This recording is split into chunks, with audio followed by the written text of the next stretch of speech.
Author Cindy Kep is writing on the edge.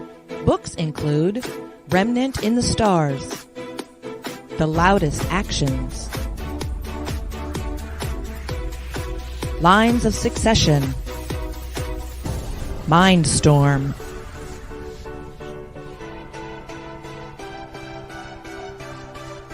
Condemned Courier, the Yerushalayim series, and Animal Eye.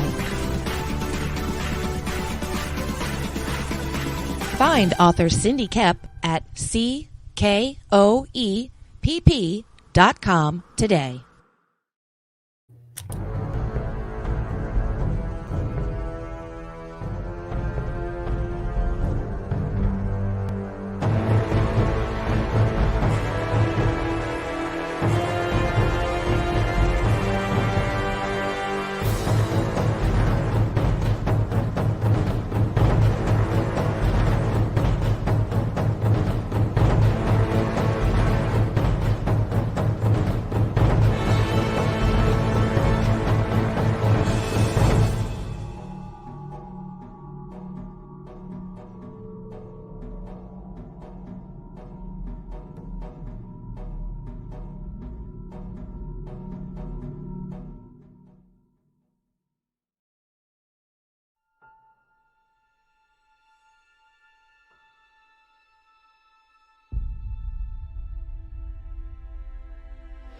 When they mined an area,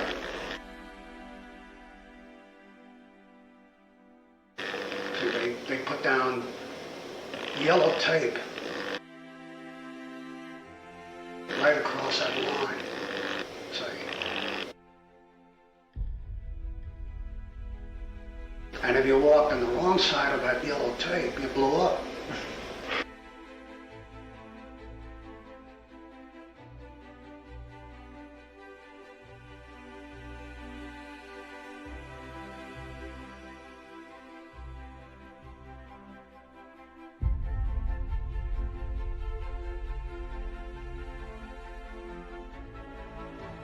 Strange Tales 136, I remember it very clearly, and that was my first exposure to Kirby.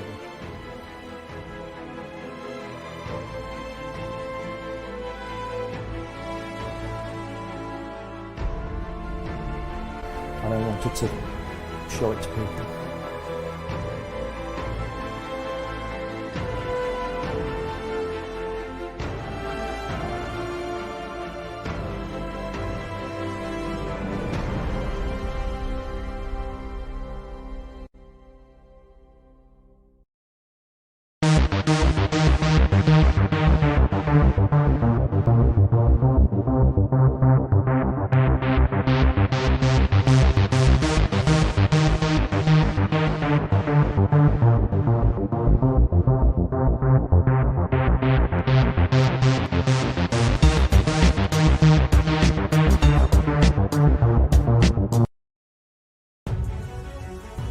Sunsworn Wings of Vengeance is funding now on Indiegogo.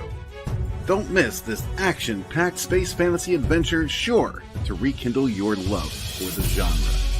Get it now on Indiegogo or just go to sunsworn.com. In a world ravaged by monsters, a new evil has risen, poisoning the land and threatening humanity. Now, the Monster Matador, along with the meanest and baddest kaiju killers, have joined forces to kick its ass.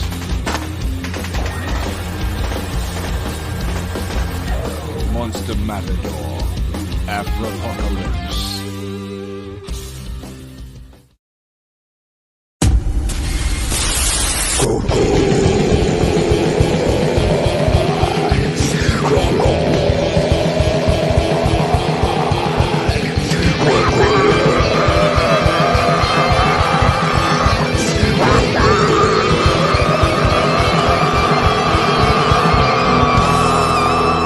Come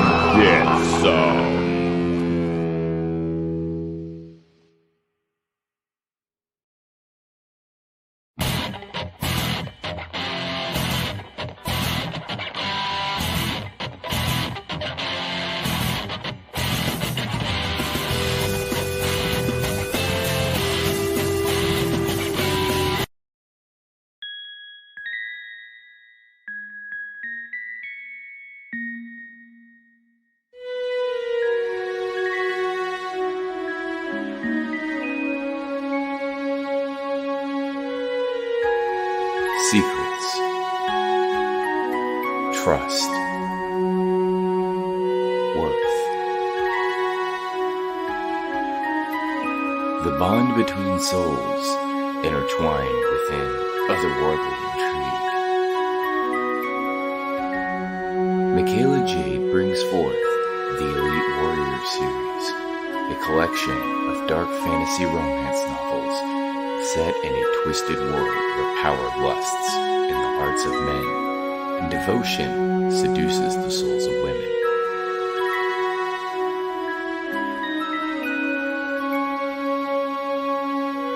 Warrior's Secret,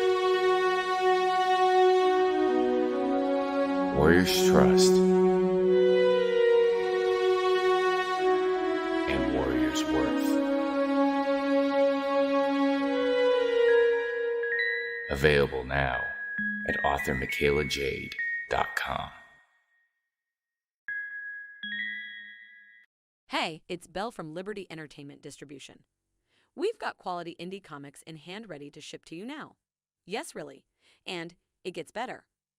At Liberty, publishers set their own wholesale pricing, and we don't take any fees, so don't wait. Call or visit me today at ledg.us or call 1-800-525-2091. Well, hey, yo, what's happening? It's that time of the week again. What's up, Rich? Look, I played all. What's up, Pops? I played all the commercials, and it's now You sure did. Almost exactly 4 o'clock. Time to start the show. Damn. I'm trying to figure this thing out, man. You know how it is. Let me. Yeah, I do. Welcome everybody. Welcome everybody Madness. to the madness, Monday Madness. What's happening? Same old stuff, my friend. Same old stuff. We got people popping in the chat already. Trish has already been in the backstage talking to me. Hello, beautiful Trish. How are you, lovely lady? She jumped in here 2 hours early to hang out with me, and that's the link. She jumped in early because she needed to. That's right. She says if their book gets to 3,000 while we're on the show today, we're gonna do something a little special, and that's not out of the reach. It's only $100 something away, so I mean we can make that happen. Good for you. What's happening, Doc? What's up, Doc? How you doing, man? Shadow Hawk, what's happening? Shadow Hawk is in damn. Our first guest today, Mr. Sean Terry, I did send him the link, and he was like there with me. Where the hell is he? That's what I'm saying. Come on out, Junior. Yeah, come on, man. What the hell are you doing? The frig. Well, if I may, I am in beautiful downtown Brighton, and from where I'm staying, I can essentially see the whole damn city. It looks gorgeous at night.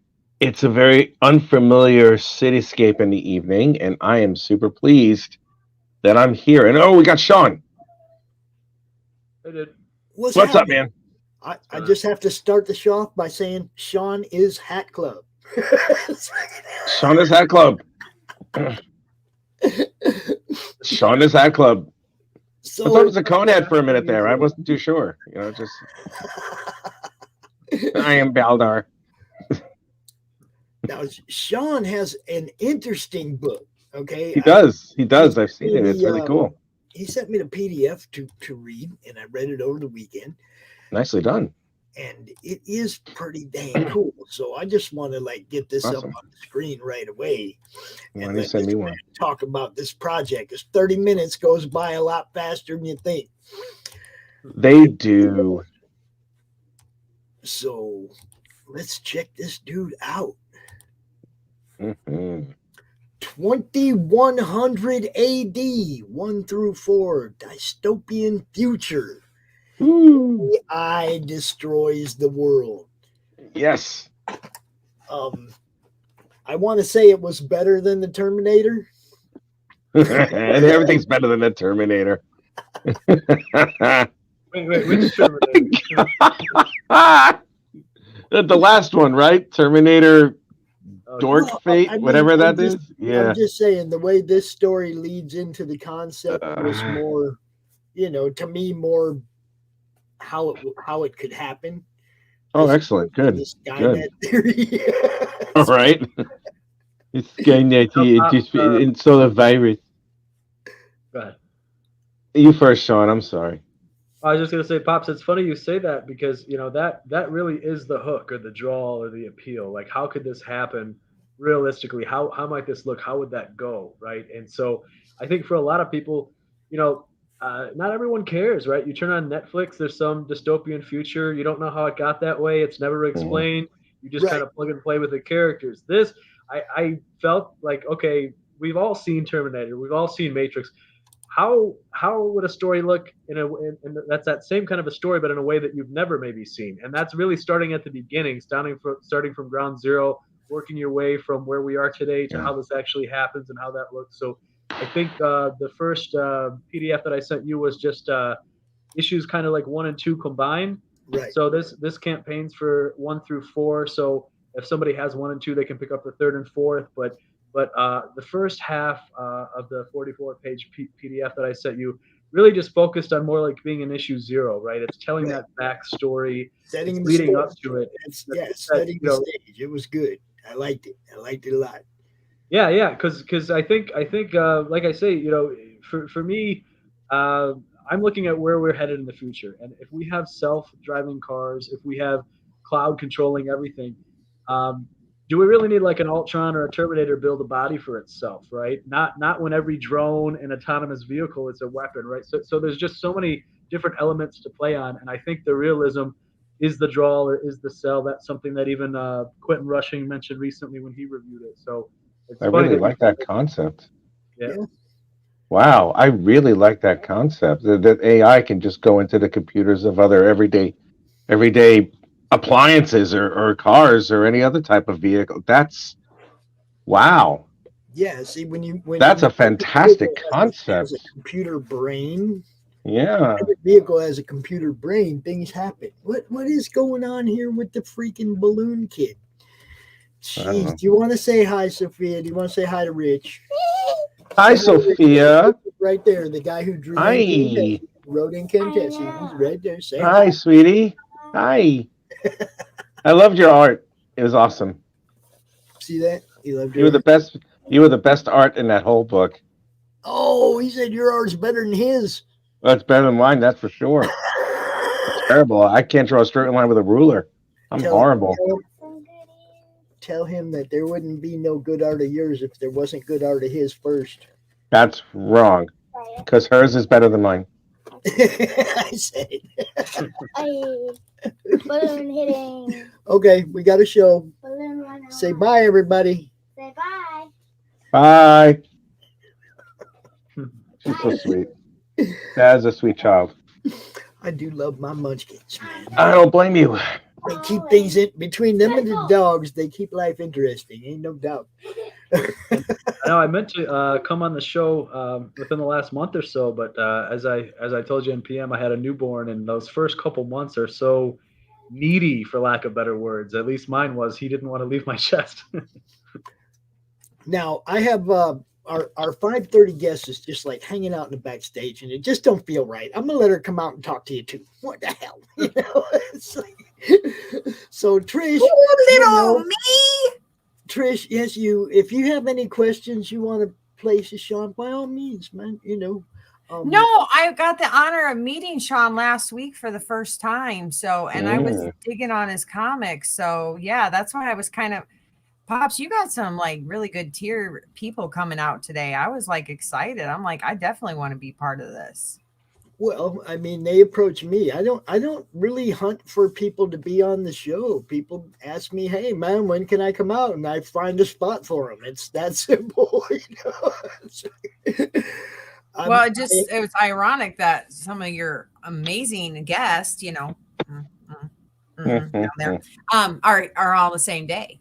Yeah, every day is amazing guests on the madness. Every day. It is, yes, it is. Yeah, see, Stone's. We got Trish in the house. Stone is my buddy. He is just so Stone hilarious Abdullah. and fun, and just he's great to hang out with. We've been Hello, on a Mr. couple shows Stone. together. You remember Hello, Stone? Mr. Remember Stone the guy who Abdullah. disappeared last year, and then he's back, and we were Yes, really he happy is. to have him back. Yes, we are very happy to have him back. Yeah, man. There's so many great projects, but like I said, man, this one here now, like I said, it sets the stage like perfectly for where I assume this story is going to go, which is human revenge. But I can't spoil it because I don't know. You're going to have to let us know it's sort of where it's going from here. I think that's the uniqueness of the story, right? Because how do you kill the cloud, right? And so if you have AI and blowing up an autonomous vehicle might save you that day if you're being chased, but I don't know that it kills AI that's controlling the cloud. So I think that's whatever human survivors, whatever I think engineers and programmers and the team of kind of Earth's mightiest heroes that we're left with, I think that's what they have to figure out, whether they're successful or not. This is designed to essentially be like 5 44-page parts. So this is the second one that I'm doing the Kickstarter for. As you say, the end of the first one, it kind of set the stage for what's happening, kind of set the stage for who's left, and now they have a mission. And so I think the next volume, this volume, it really does a good job of exploring the characters and kind of exploring their mission and setting it up for the future. So let's scroll down here a little. Oh, go ahead, Rich. I'm sorry. No, you first. My apologies. I was just saying I'm gonna scroll down here a little bit. We got to look at. So go ahead, say what you got. Yeah, I saw some of the interior pages, and the storytelling is very good. I really like the impacts that it has on a lot of the pages. And again, I can't stop thinking about that concept about how AI just takes over. Excuse me. Sorry about that. The idea of just AI taking over, just everyday objects that we take for granted is sheer genius. It's almost like it happens overnight. Like it can literally happen in the blink of an eye, which I think is just the scariest part of everything. I mean, all it does is just take a decision, and then that's it. It's a fantastic concept, man. I wish you great luck with this. I really do. Like I said, man, it's like I kind of got to have a copy of it now. Oh, yeah. Yeah, I kind of have to have a copy of it now because everybody knows I do not read very many PDFs. Usually when I'm sitting in this chair, I'm working. Okay. So when I get a chance, when somebody pops something in my face and it's like, okay, yeah, that looks kind of cool, I'm going to check that out. And then I get caught up in the fact that I've been sitting in the chair reading a comic book for 15 minutes instead of sharing people's projects and doing what I'm supposed to do. And I get that little bit of guilt feeling, you know what I mean? Like I'm not doing my job, but you got to have fun sometimes. Right? Yeah, agreed. Very much agreed. So I gave myself the opportunity to read this one over the weekend. I'm glad I did. Like I said, I don't read many PDFs, Sean. I really don't, because this chair is my workspace. I appreciate that. I mean, I even tell people that. I don't know when I can get to it because I sit in this stupid chair and I get, I have other things that I do when I sit in this chair. So, but now I do have to have one of these for the collection because this was good and I really want to know where this is going to go. Look at that. Now, as a super backer, I have a question because, this is the thing that always kills me. Are you releasing some other special edition, variant cover to this? Because I hate that. You know what I mean? You've already backed it, and then you don't realize it. Oh, they put a cooler cover on it, or is this your entirety? You're not going to switch up your campaign. This is what you can get. Here's your choices. Yeah, but cover A and cover B, is that it? Just the A and a B? Yeah, just an A and B cover. I don't go wild with the variants. I definitely don't change anything once a Kickstarter's begun. So I won't be adding anything else as far as the covers go. And as far as the A and B, sometimes the first volume, it was the same cover, just colored differently, covered with much more orange tones versus red. And then this one is two different images, because I had such a great response to both that I wanted to, as far as I'm looking, it seems like it's a 50-50 blend of people choosing one or the other. So choose the one that speaks to you is what I would say. So you want to introduce your team there? Yeah. So when it comes to any of the books from Intelligent, I've written them all. I've created them all. I've had different artists in this project. You have Gary. Gary, I don't know if you guys have ever read or familiar with Super God, like from Warren Ellis. He worked with Warren Ellis in his younger years, maybe 10, 15 years ago. Gary is a great artist, consummate professional. I can give him a lot of credit for a lot of things in the project, especially the covers. I don't think that, as a writer, covers are really an artist thing, because covers need a certain amount of energy. They either need an action element or they need a big intrigue element. And I had to tell him nothing when it came to creating a cover. So I give him full credit. If you like any of the covers, that's all Gary. And then George and Slemet are both, accomplished colorists. George, I'm a really big fan of his light tone. So he did a lot of the, especially a lot of the issue 1, kind of the first half of that book, when it's kind of recounting from, say, today till 2100 AD. A lot of that flashback is him, to where Slamet comes in for a lot of the dark tones. So when there's a lot of killing and destruction and death, those are probably the pages that Slamet has done. And then Dave Sharp needs no introductions. He's probably lettered more comics than most of us have read. So I used to work with Dave Sharp at Marvel. Yeah. I know exactly who he is. Holy crap. You got Dave Sharp. Fantastic. Good job. He's lettered He's a great... every book I've done, he's been the letterer to date. He's a fantastic person as well as a great letterer as well, man. Good job getting him. He's a cool guy. Dinesh, we have, I guess, a mutual friend in Dinesh Shamdasny, and he recommended Dave. And my main thing is, when I was beginning, I really wanted to put together a professional looking project, right? So if I have a vision, in every book you might have a different vision, what kind of artist do I need? Do I need a really clean style artist who does anime, or do I need something that looks like it could be from Wildstorm or DC Vertigo back in the day? Like you always kind of picture maybe what your project should look like. So we all have budgets. We would prefer money be no object, but that's not realistic. So I think it's always about finding the best person you can find within the budget that makes sense for you, and hoping that they're coming across, whether it's a letterer, whether it's the artist, the colorist, with the look, the overall style, that they can perform the work the way you'd want them to.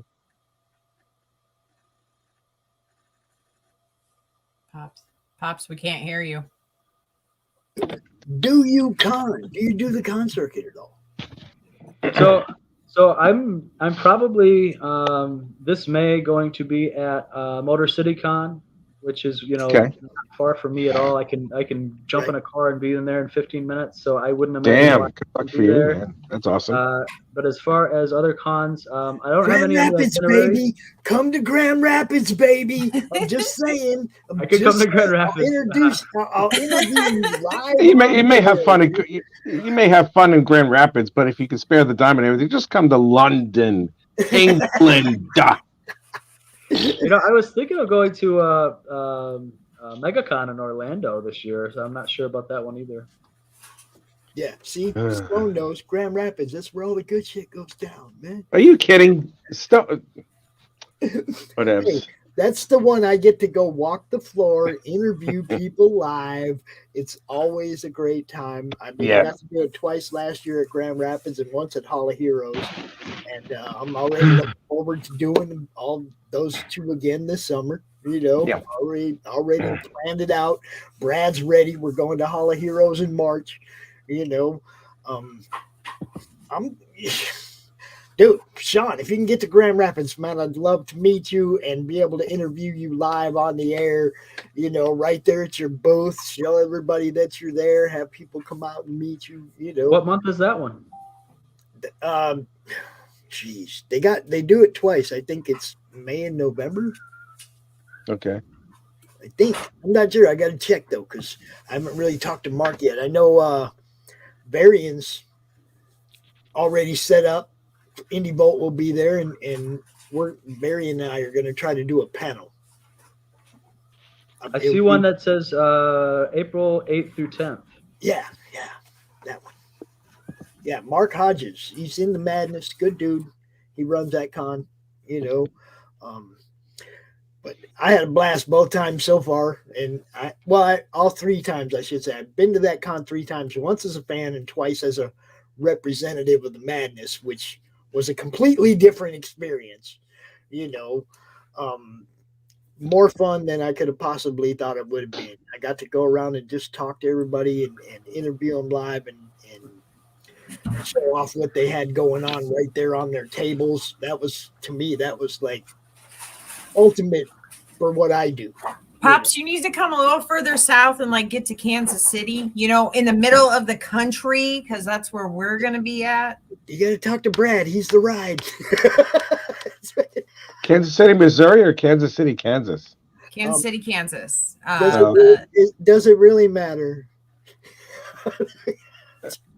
It really doesn't, but yeah, we're across the line, right? It's like, have you ever been to the Four Corners? You can put 1 foot in New Mexico and 1 foot in Arizona and 1 hand in Colorado and 1 hand in Utah.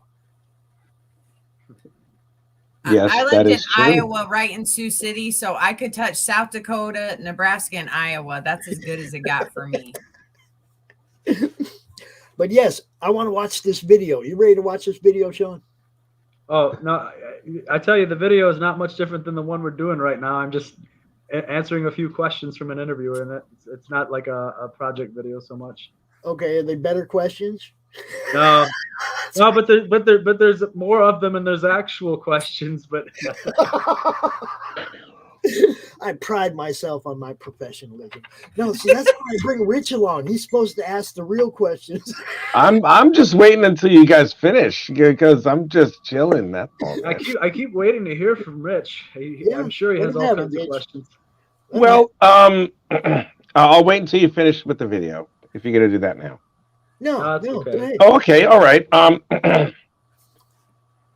You came up with the idea of your story by watching The Terminator, and then watching seeing this and like further elaborating on it. Your stories. Do you take a lot of inspiration from other creators with the concepts that they have, and then do you elaborate on them and obviously make them better? Because again, I can't stop singing the praises of what you did with the AI. I mean, you simplified the story, yet you made it a lot broader and a lot more complicated by simplifying it. Do you know what I'm trying to say? Because it could be, I mean, it's obviously not just cars. It could be helicopters. It could be any other type of armament that you're doing, or any type of tank, any type of plane, fighter jet. I mean, it's truly dystopian. I mean, was that a? I'm sorry. Go ahead, Pops. I was going to ask Sean if it's okay if I send you the PDF. Yeah, you can. For the first 2, so you can really check them out later, Rich, and you'll find out that you're right on base with that. You Excellent. really Thank you. I'm honored, man. Thank you. Has that always been the thing, like a theme in your writing, being inspired by other greats or something? Well, maybe not to go too much into origins, but I can just say I think the thing that wanted to make me a writer, I think, was just sometimes you do see a different idea, whether it's a movie or something that you read, and you say to yourself, gosh, if only they'd have done this, or that might have gone differently, right? So then whatever it is that you're reading, ideas come in all shapes and forms. I've woken up and had a dream and just, tried to jot down what I could remember from a dream. And that's been like the start of a series or the inspiration for one. I've also just kind of examined, I think a question I ask is like, when I created We as Americans, which is almost like a super team / political satire comedy, I kind of asked, like, if you ever did have like a group of, like, let's just say Avengers or X-Men, but they're toned down, like more, they can do kind of more believable things. Like, how would that look? How would this group form? How would they ever meet in real life? Like, how would they be brought together? So a lot of times I'll start from a place like that of just, hey, if this were to actually happen in real life, what might that look like?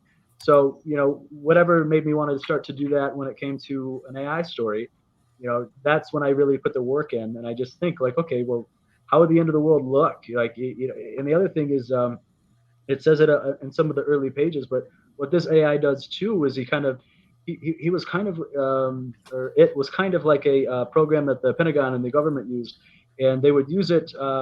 If you know anything about the CIA and everything that's happening on any given day in any given country on a global scale, you're always recruiting assets, right? You're always there's always I guess a lot of I guess for lack of better words, different types of warfare at play that probably as the military grows and over the years to come, the coming decades and generations, AI is going to play a greater part in that, whether it's the identification of people or whether it's, assisting in methods, programming, whatever it is. So this is kind of what that AI started, and it was fed from there. So in a sense, anytime we're going to make a movement as the United States against another country, we're always looking at the parameters, right? If we went full-scale nuclear versus Russia, what would happen? How many of our cells might be destroyed? How many of their? We're always doing these projections. The difference is over time, we get better at them, or we get more technology. And so I think one thing I wanted to do with this was, here's an AI that has the keys to the kingdom, right? If for whatever reason it's corrupted or it's, reprogrammed, how would it attack? What would it do? And, there's some pages of just death and destruction, kind of like a 9/11 happening all over the globe at once. And there's other pages of the water supply being poisoned and attacked, because if you really want to stomp something out, you take away its resources and its habitat. And if you coordinate that as you can as a mastermind machine, you could probably do all those things at once, like Thanos style, right? So that, I think, the more I began to think of that, the more I began to just kind of outline and then begin to write the pages and to write the events and things. And I think that's what brings it to, the story that you have in front of you. No, right, Sean, so I have to tell you, sorry to ahead, interrupt, Pops, but no, your artwork of the brain, the lady, I am an art kind of snob kind of girl, and I want the pictures to tell me the story more than the words. And that is just the most beautiful picture I've ever seen. And it encompasses kind of like this whole story, everybody surrounding it. And it is just, it's an amazing, amazing picture. And FYI, I would love if you would ever make that, a poster to put on my wall, but just FYI. There you go. Which one? That I must have missed it. Which one? The middle page. I don't know if it's in his video or if it's on the Kickstarter, but it is amazing. And it's where the AI is got this god like pose, and she's just surrounded. And it shows her size and the comparison and all the people around her. I don't know if it's on the video or on the Kickstarter itself, but it is so amazing, and it just screamed out to me, and it was just like, it's an amazing. I didn't see that at all. Where was it? It might be up in the video. Is it in the video? The first Kickstarter was for a 44-page comic, which is 1 and 2 combined, and now I'm just labeling this 1 through 4. It was the scene when all of the cities are burning. I loved that page. I personally think that is how it would go sequentially. AI is going to want to hit everything at once, make the biggest impact. How can it do that? So that's me Googling population centers, buildings. And as a reader, you might not know it, you might not look into it, but if you did, you'd see, wow, this is actually probably a pretty accurate look at how this might happen. And everybody in Intelligent Comics are doing the Lord's work, for sure. Yeah, there's not much First to it. Kickstarter was for... No, it was when we were on Travis's show that it was in what you shared out, and it was her sitting there with all the people around her. So I didn't know if that was something you just shared to Travis and your self screen, but it was an amazing picture, and I just wanted to let you know. Yeah, I don't have it handy. Okay, but I'm just, you guys, when you see it, it is a phenomenal page, spread, whatever it is. Oh my gosh, it's amazing. Oh, so I gave out a spoiler. Sorry. That's okay. Pops, I can't hear you again. We got digital. Digital 1 and 2 for $5. Digital 3 and 4 for $8. Digital for $12, you get them all. Then we get into the real deal. How many pages is this? Yeah, so 44. I mean, basically each issue is 22 pages standard. So for each volume it was kind of 44. For all of it combined would be 88. 44 for cover A, or I mean $15 for cover A, 44 pages. Yeah. And $15 for cover B. Pledge $22. You get the physical issues of all 4 books. Or is that 2 books or all 4? Is it 4? It's 4 issues collected into 2 books. Okay. And you get for $25. You can get both covers, A and B, and all the digitals. I messed it up. I need the bar too. Explain. Yeah, so the bar was my previous Kickstarter this past fall. For anybody that, there was a few people that wanted to grab it and couldn't at the time. That's kind of like a Tales from the Crypt meets Law and Order, maybe with a touch of Black Mirror. It's kind of like my favorite parts of Law and Order. Like, how Law and Order kind of always has like the grand reveal at the end, like the last 10 minutes of the episode, and then you'll kind of figure out, who somebody is, why they did what they did, what happened. So it always typically will have that as part of the story. And then in addition to that, how Tales from the Crypt, it's always like some, adultering wife who dies from her adultering or something. There's always like some kind of poetic justice or some kind of karmatic, ending. The bar will often have that too. So basically they're short stories. They're walks of life. The constant is the bar and the bartender. That's the backdrop. The same way like the detectives are for Law and Order, right? So you can plug and play any character, any protagonist, and just pop them in there, and they're telling their story. But their story is always kind of like a tale of misery. Like a prostitute could walk into your beer stuff. You're at the bar, of course. So, somebody who was murdered, or committed murder. Like anybody from any walk of life could walk in there, and then you just sit with them in the camera. So that's something to where like I get to do a lot of close-up work. A lot of times it'll just be a 6-panel grid, right? Like 2x2x2, and right angle, right profile, portrait. This person, like it's really slowing time down, focusing on human emotion. It's opposite from 2100 AD, and I love that because ideally, if it's up to me, I could write 4 things, and you would not guess that those 4 things are by the same person, right? And so I think kind of each story needs its own focus and way of being told. So, all right. Well, we got our next guest in the background, so we're gonna rush through this real quick. All the Intelligent comics signed for $35. There's also a retailer tier. Good freaking job. Gotta have those, man. Gotta have the retailer tiers. For you people that run a store, check it out. Ask him for the PDF. Read it. If you think your customers will like it, hit him up. Get some copies. You know what's up. All the Intelligent signed ×2 for $55. Pledge $65. You get the retailer only mix and match. Let's see, mix and match up to 18 books. That's a good deal. $65. All the Intelligent signed plus the variants for $79 or more. An even bigger retailer bundle. Yeah, this guy's thinking ahead. That's how you do it, yo. You got to put in the work. You got to get in them stores, man. And be drawn in. Everybody loves to be drawn into a comic. I'm one of them. What can I tell you? And an original page. We love original pages, don't we, Rich? No. Yes, we do. And the man. All right, I do. Things just keep getting bigger and bigger. All right, here we go. Draw me all the variants and a page for $300. $200 gets you drawn in, and all the signed variants, everything. You know what's up. This guy's taking care of you, y'all.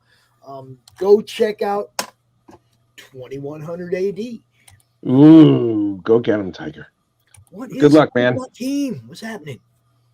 Yeah. Well, Rich, did you have any other question or follow up? I know you asked me the one, but then I think you dropped off from the Zoom or what have you. No, not off the top. I mean, you answered everything pretty much in one shot, and like I said already, I'm looking forward to seeing how this twist on the AI concept is going to look. I mean, it's really fascinating how you took it to the next level. So I'm excited to read it, and thank you for sharing that with me. I really appreciate it. Yeah, sure. Pops, do you want me jumping off because somebody else is coming on, or what's happening?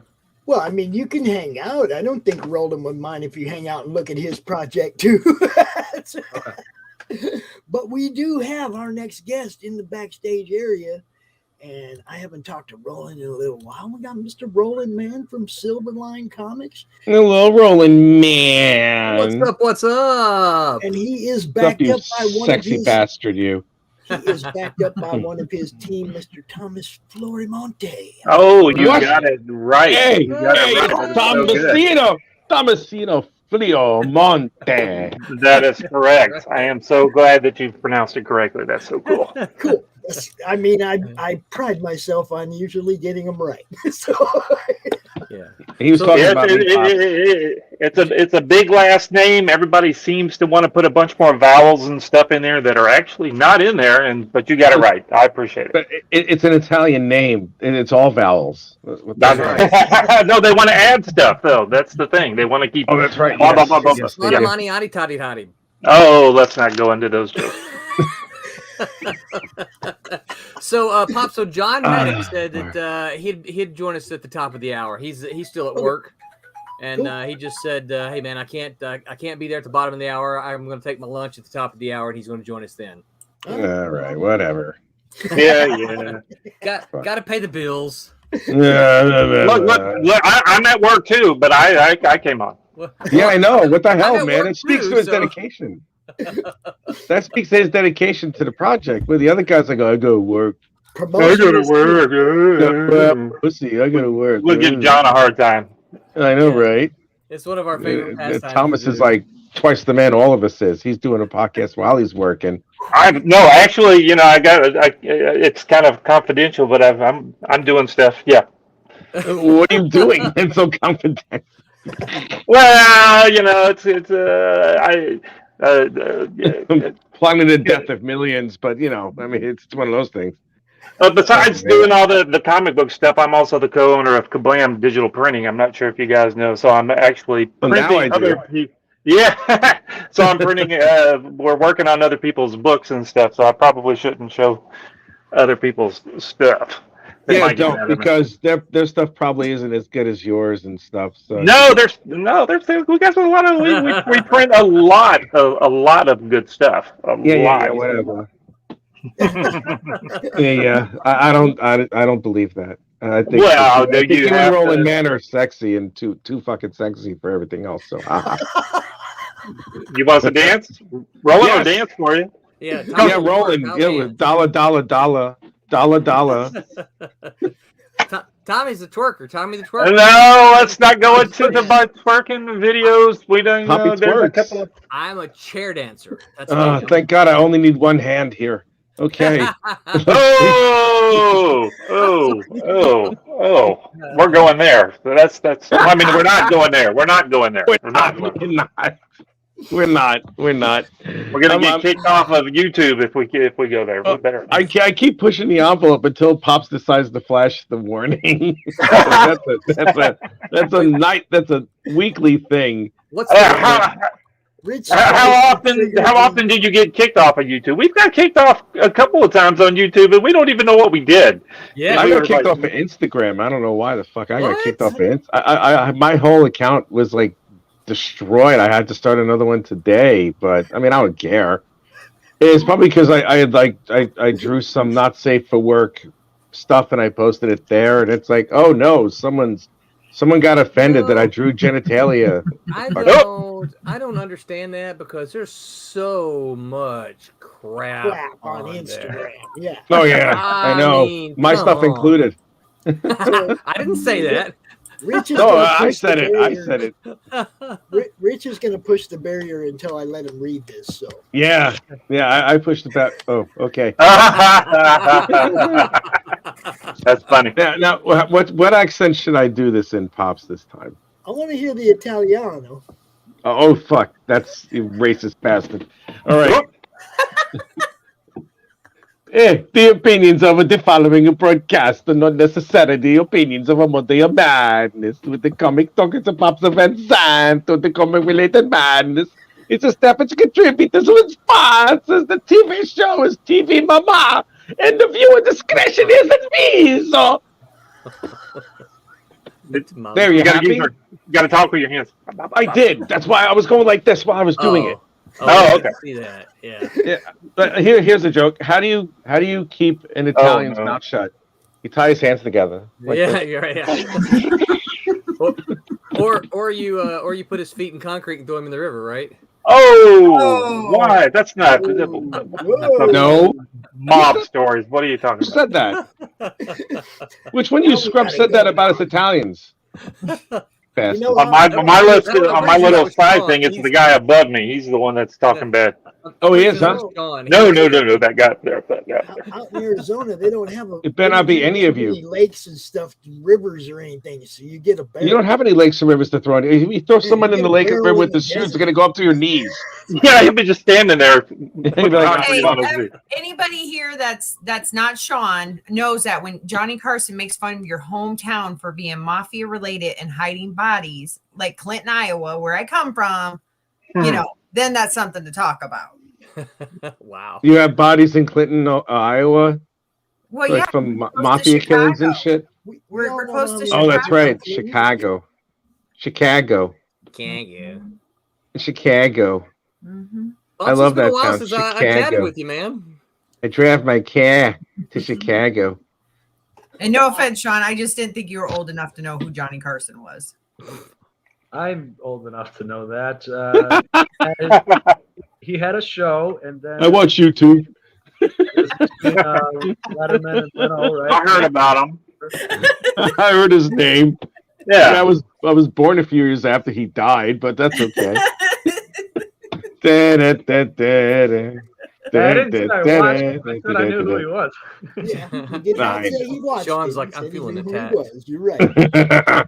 All right, let's not get too off the rails. Roland, go ahead and introduce yourself, man. Tell everybody what it is. I know who he is. I don't need an introduction. Absolutely. My name is Roland Mann. I've been working in the comic book industry since the late 1980s when I broke into indie comics with a little company called Malibu Comics, where we did things like The Protectors, Dinosaurs for Hire, X-Mutants, and things like that. I was the editor for a lot of those. Then Marvel bought us, and I went on to become an editor for the Ultraverse, which, if you're really interested in Ultraverse, you can scour the dollar boxes and find all kinds of Ultraverse 50-cent boxes. in the 50-cent boxes. Yes, I've written a whole bunch Pages of stuck together. Most of my books are in the 50-cent box. I've written a whole bunch of things, including things like Planet of the Apes. I wrote BattleTech. Did some adaptations of some classic works like Wizard of Oz, Huckleberry Finn, that kind of thing. Okay. I teach at the university now as my day job. That's what pays the bills. And I make comics by night. And I run Silverline, which is my small press company. So Congratulations, man. What do you teach at the uni? I teach creative writing. Lovely. Yeah. Very good. Yeah. How long have you been doing that? For 15 years. That's impressive. Congratulations, Yeah, man. Thank you. It's Very welcome. mostly fun. It is, it is teaching. But the good thing about it is at the university level. So until COVID came along, we didn't baby them too much. We baby them a lot now with COVID. But I'm not sure I could ever teach high school because I don't know that I have that kind of babysitting capacity. Yeah, the little bastards. Yeah, and when they're in college, they got to grow up. It's time for them to grow up and take responsibility for themselves. But what happened is, when I was with Marvel in the mid '90s during the boom of everything, and then when everything collapsed, Marvel. You were there too? Yep. Marvel. When they you were there for the bloodletting. Jesus Christ! I was. Did you? I have to ask you. I was there too, but I was at that dinner party with the open bar and all that shrimp cocktail you can friggin' eat, and then they tell us, "Hey, we're killing 2/3 of our books." That kind of sucked. Yes. Were you there too? I'm not. So I was still on the West Coast, where Malibu was located. Right. But what happened? Apologies. No, that's okay. So what happened is they were sneaky about it. Okay, so we're in the offices. We're in the offices one day, and we start getting these calls. We're in the West Coast, and we start getting these calls from freelancers. Hey, did you heard this editor was fired?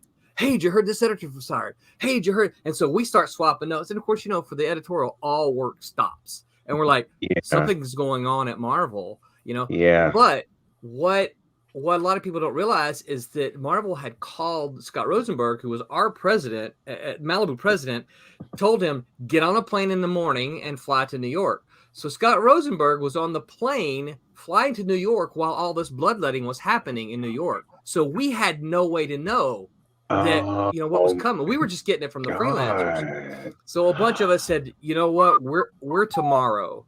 And sure enough, Scott Rosenberg landed, called me that night. Hey, I don't know what's going on. All kinds of people are being fired. I show up to work the next day. There's armed guards at the doors.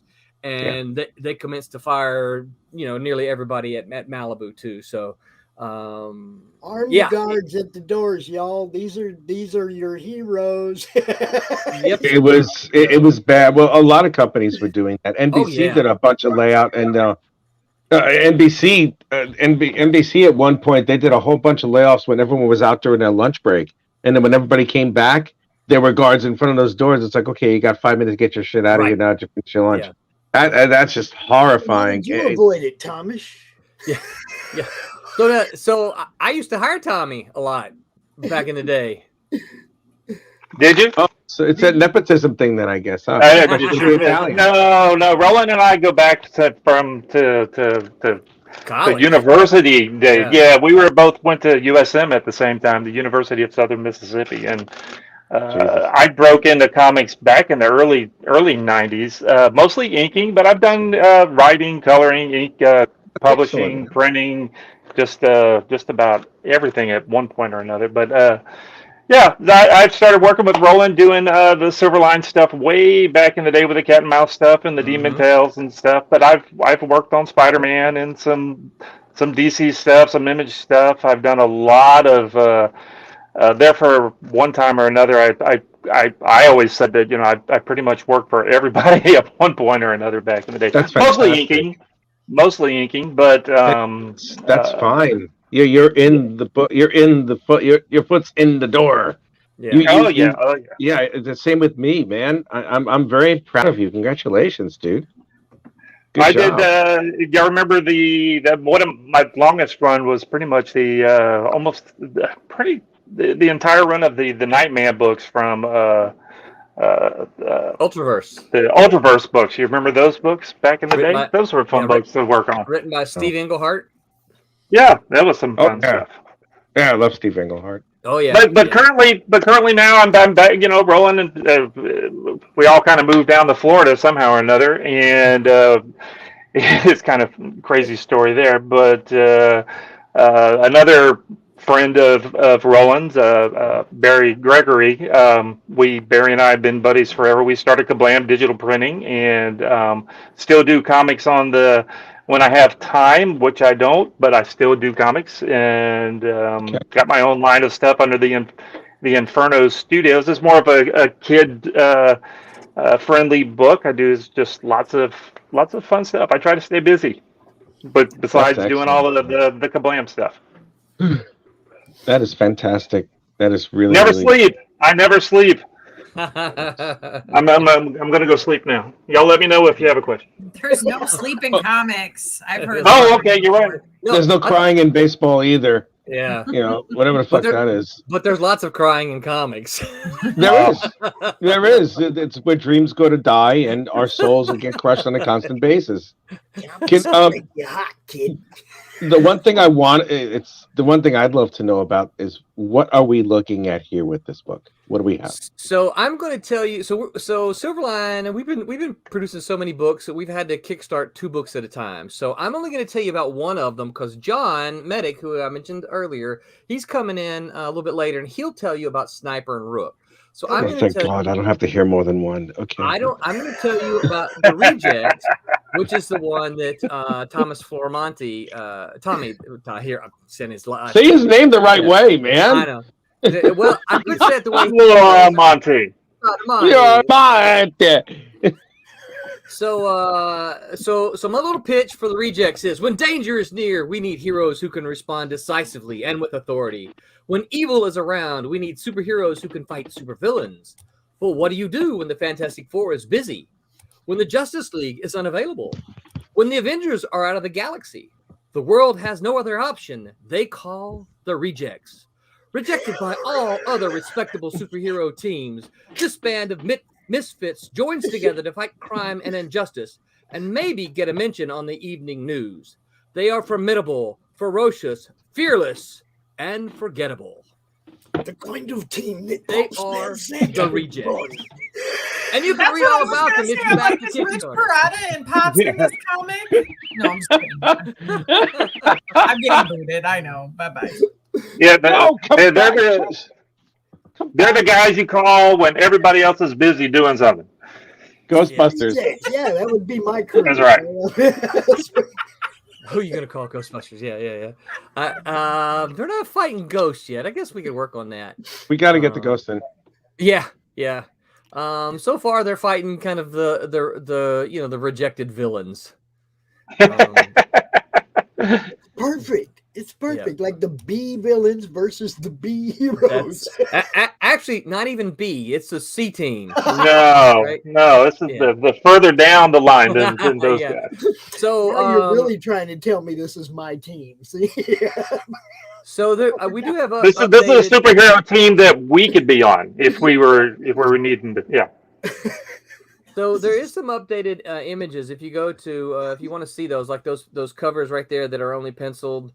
If you go to the updates, you'll be able to see the inked and colored versions of the art. They don't have the logo elements on them, but they do have the artwork is finished, and they're all in the update. So, that's the Rejects right there. That's what you're looking at. That's the Rejects.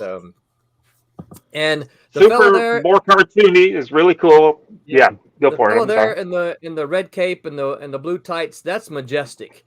He what happens in this opening scene is they somehow defeat the churl, which is that little green little green monster right there. For a second, I thought you said chode. That's the churl. And as he's lying there on the ground, Majestic shows up and claims that he defeated it. So when the news media gets there, they all rush to Majestic and say, "Oh, you defeated the churl!" And of course the Rejects are standing there, rejected once again. Now you have drawn in a friend of mine in this book, right? I do not. You see the little guy in the lower right-hand corner with the blue mohawk. Uh-huh. That's his name hero, is bro. That's whose? That's Luke Aguilera. I'm sorry. That's who that is. Really? I don't know him. You will. Well, this looks cool. That character's really, name really cool. Is the One Round Kid. And he is a sidekick to Buckshot. And the One Round Kid literally carries one round for his gun. Oh my god! That's all Buckshot will let him have. He can have one round. I thought that was a fat joke for a minute there. I did too. Well, he is a bit round, but the story is he carries one round for his gun. That's crazy. I can't take it. This is too funny. Oh my god, I love it. This is too good. Oh man, you forgive me. You sound like you had so much fun doing this. Oh my gosh, this was such a fun project. It was one of those things that we all sit around and do it sometimes. We come up with stupid names for heroes, right? Oh yeah. Oh god, those are the best. Aren't they really are. You never ever do anything with them because they're too stupid, right? Well, I'm not gonna put that in Cat and Mouse because Cat and Mouse is a serious superhero comic book, right? So what do you do? When you come up with Buckshot and One Round Kid and G-String, yeah. By the way, G-String plays the violin. You got one string. Oh my god! Well, he only needs one string. He only needs one bullet. Holy shit! Right. That's right. This is a very economical superhero team, man. Awesome. They're not a budget properly. Holy shit! This is so funny. Yeah, so that's the team. C. Michael Lanning is the penciler. Tommy inked it. Haley Martin, who would have been here today, but she is actually recovering from being sick. So She all right? she sent us a message. Yeah, Yeah, she's doing okay. she sent him some message earlier today, and she said, "Yo, I've lost my voice, and I'm just going back to bed." Yeah, she was going to try to come on anyway. She's like, I can't talk. I'm like, just rest. Yeah, Rest, honey. We'll get around at some other point, man. We'll bring her back out with you in a Yeah, day. please. Yeah. That'd be awesome. Yeah, absolutely. I love the rejects. This is so funny as hell. Michael, that's Nita's husband, Rich. Yes. Yeah, I know, because yeah. his last name is Lanning, just like her last name is Lanning. Yeah. It works out. Yeah, I figured that out all by myself. Yeah. Yeah. So proud of you. I'm proud of me. Yeah, I met C. Oh man, probably so C finished this. He finished the pencils of this probably a year ago, and I know he's ready to get this thing out. And the inker that we had initially lined up had done I think a page, and then had some family issues and some other issues come up, and then we waited and we waited and we waited and waited, and finally we're like, you know what? You got too much going on. We've got to move forward. Right. And so that's when I reached out to Tommy and I said, hey, dude, you've seen C stuff, so it's perfect. And I go, I'm inking 5 other books. You want me to do this one too? Fine. I'll do it. Yeah. It looks great though. It's really good, and with Haley's colors, it's real. Yeah. I'm okay. I do all the realistic, the more mainstream comic book stuff, but I love cartoony stuff, and so this was right up my alley. So I love it. This is really cool stuff. For me, it's all about having fun. And you Yeah. guys, Absolutely. There's no reason not to do it if you're not having fun. Exactly. It's like you guys look like you're having a good time. I know the promotion part of it is kind of the pain in the ass part of selling your book, getting your book seen, getting it out there. But if you try to make it fun, if the people who shows you're going on are trying to make it fun and you're all having a good time, it makes it easier. Well, and that's exactly it. And that's one of the things, we talk about, Tom and I talk about a lot. And, a lot of folks that we work with at Silverline, we're like, you know what? These are comic books. They need to be fun. Yes. If you're not having fun, what the heck are you doing? I disagree. They're not fun. They're not fun? Can you cut that rich guy off? He needs to be cut off. You're reading the wrong ones. Look, he's crying now. Look what you did. You made him cry. So, as a buyer, that's what I love about your book, because I have gotten some of your issues and stuff like that. I love the fact it's 2 different stories, and most of the time they don't actually match up at all. Oh, well, that's very cool. Yeah, you can have a superhero, and then you can have that's a vampire. Why I know your hunter. name. Yeah.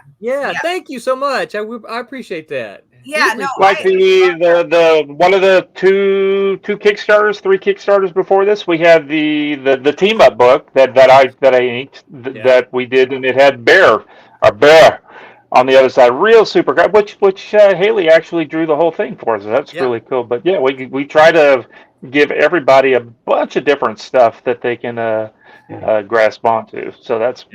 So we just want to have fun, just having fun. I mean, like Roland said, he's been doing this since late 80s. I've been doing this from early 90s. We've already done our big mainstream Marvel, DC run stuff. Now it's just time to have some fun. Yeah, did it all. Let's have some fun. Well, as a mom, I appreciate it because, you know what I mean? Because we have 4 people in the house, and none of us are always going to be on the same wave. Let's all get the superhero. Let's get but we can get your comic, and you know what I mean? One side might be for hubby and another daughter, and then the other side's for me and my other daughter. And absolutely. So it makes so much sense. And so I thank you for doing that, giving me multiple stories. So you're very welcome. Thank you for supporting us. That's one of the things that we believe is that comic books should be accessible to everybody. You guys probably remember when you first started buying comic books. You could kind of get them anywhere and find them anywhere. And I do a lot of shows, particularly here in Florida. I do a lot of shows, and I know that when I first started doing comic book conventions in the 1980s. they've changed a lot. I see a lot of families attending conventions now. And so exactly what you said, Trish. I want, the family to come up and say, "Oh, cool." Dad says, "Ooh, I like this one." Son says, "Ooh, this one looks cool." Daughter says, "Ooh, I like that one." And mom says, "Ooh, that one's for me." I want there needs to be something for everyone. Oh, that's what I was telling Pops before. Like, I have pictures of the girls asleep underneath con tables. You know what I mean? Because we used to drag them here and there, to go see these people. And there they are sleeping. Stanley's, and he's like, "Well, I don't want to wake them up." And I'm like, "Okay, but there's a picture." Yeah. And the girls passed out. I had no clue, So, yeah. No, thank you for doing something that's that gets to everybody. Thank you for supporting it. We appreciate it. We couldn't. And Rich is down there going, no, I don't want. I gotta tell Rich some more of the names, though. Can I tell you some of the? Yeah. Don't you dare! Don't you fucking dare! I need to tell you. I need to tell you some of the other names. Okay. There's some good ones. So we've got one of the heroes is called Burnside. He's got these sideburns that act like Dr. Octopus's tentacles. Oh, Jesus Christ. That's his power. He just has long sideburns. Right? So we've got Hot Flash, who is a middle-aged woman who can only heat burst at random. Oh, right? God! Tell me which orifice does she heat burst from a certain orifice in her body that's not her mouth? Because then this is that Eric Larson comics. Oh, damn it! Okay. I know.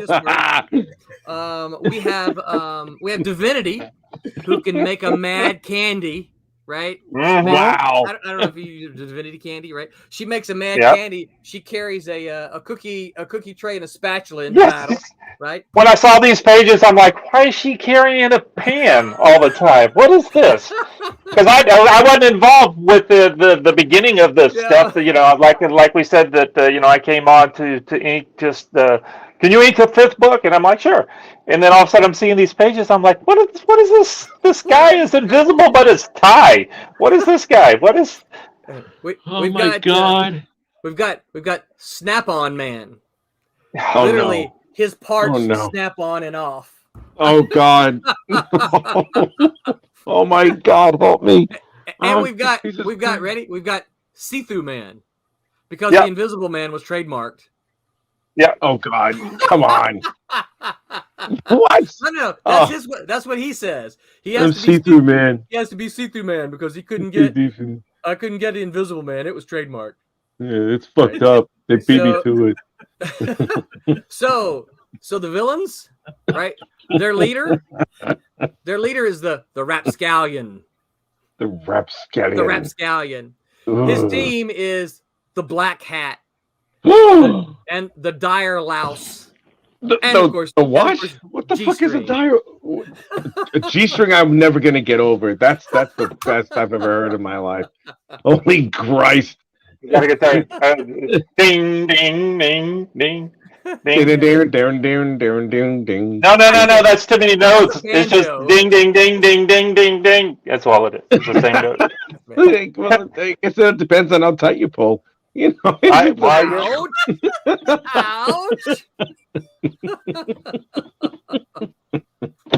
You guys, the two of you are friggin' aces. I don't remember laughing with anybody like this with any creators in quite some time. There's quite a few that I've laughed at. But you guys, it's like I laugh. I'm laughing with you because both. Well, it's not just how funny the two of you are. It's also, both of you have been in the business actually longer than I have. I started in the mid to late 90s. You guys started before me, and it shows that the love you have for this thing, and it's just it's infectious. It really is, and it shows in what you're putting out there, and it shows. Again, just like you said before, not only can comics be serious if they have to be, which is great, but it's always fun when you have just so much fun creating and you put out this stuff that is just so hilarious that it's like that there will be people who will be reading this in bathroom stalls or whatever, and they're going to guffaw nice out loud and people who are like washing up are like, what the fuck are they doing? What is that shit? What the hell is that? It's like, well, you know, I will taking your comics to the bathroom, bro. I will say this, Rich. That's where everybody takes comics. I don't want to hear it. We got digital versions, so you can look at them on your phone while you're in the bathroom. Come on now. Guess who takes the phones to the bathroom? Everybody. Okay, sorry. I will say this: a good guffaw sitting on the throne can help movement. Yes, that's true. You know, that's true. That's all I can say. It'll help movement. A good laugh, a good belly laugh will help movement if you're sitting on the throne. But you know, Rich, you said something a second ago I never thought about. So while we have been working on in the comic industry since a long time, so when we decided, you know, like a lot of people do, you get in and then eventually you leave and do something else. Well, both of us got in and left and done something else, and the something else is still comic books.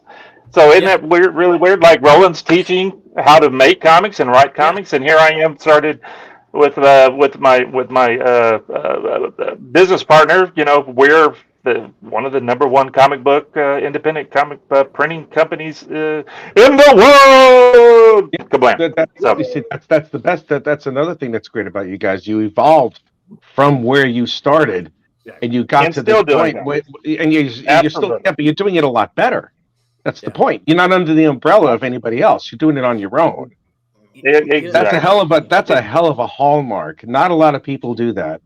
You know, I like how you said that. I never thought about it that way. Yeah. Rich, you're all right. You taught me something. That was pretty good. I like it. I'm going to use that. It's just the truth. I came up with that. You didn't come up with that. I came up with that. I'm not. Nah, you didn't come up with shit. Credit. I'm the one who fucking said it. I'm going. I gotta go. I gotta go back to work. But you know, I think you're right though, Rich. I think, you know, the thing about it is, you know, we talk about this kind of amongst ourselves, and you know, kind of, if you look at what's going on with Marvel and DC today, you know. People will sometimes come up and ask me, well, hey, would you go back to Marvel if they offered you a job? And I'm like, you know, no, I don't recognize the Marvel of today. I don't recognize the DC of today. It's a different thing. Well, they're still the same way they were. It's just that they just decided to make it more politically correct. Yeah, and so I just rather do my own thing, you know? I'd rather do my own thing. Exactly. You know? So, you know, so yeah, I don't, they would have to pay, is that Phil? Phil Leon. Hey! Yeah, Phil! Now, so yeah, Phil, you sexy bastard, Phil. Hey, there you go. Ah, look, he's on there. He just said something. Trish, you're the most beautiful thing I've ever seen in my life. I love I'm not feeling very beautiful. I got yours too. I got all your guys's, you know, because I love you. There's a Phil book right there. Yeah, there's a Phil. There is? Where is it? Yeah, right. Why, devil? Phil Leon. Why, devil? That's where you run into the grocery store and start screaming that. See if we get in trouble. And that's Phil's colors right here. Yeah, Phil's a good colorist. Phil yes, he is. Damn good. And this book is being fulfilled as we speak. So yep. We got to finish printing it up last week, and Roland's getting those out today. You were packing them up earlier, weren't you? Roland's awesome. I'm not gonna lie. I like I Roland. probably saw more of that art before it was presented than anybody. yeah, because you're with Phil.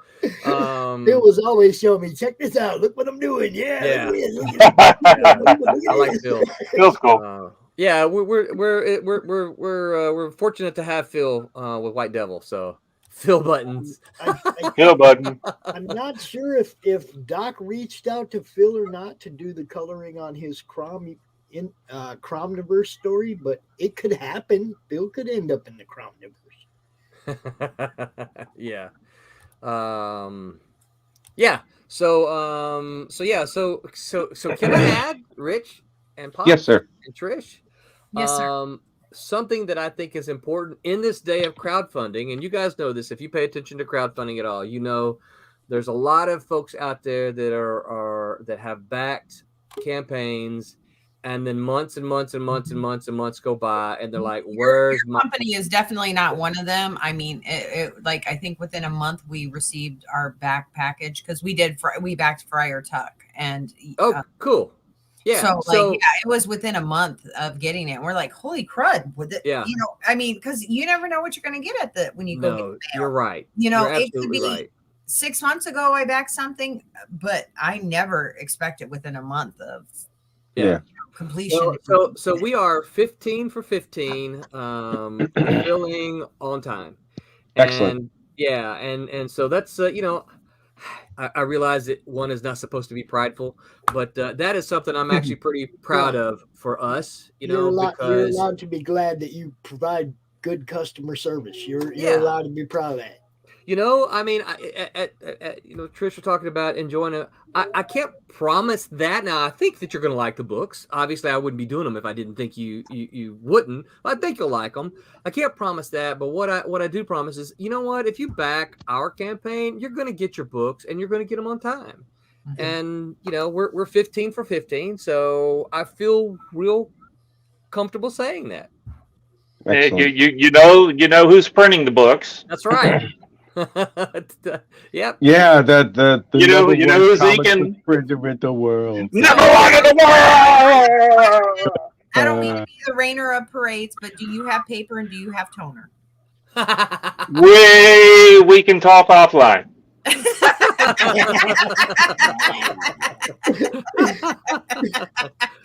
Yes, we do. Somewhat. Kablam. That's right. That's our printer. Cablum. It's Cablum.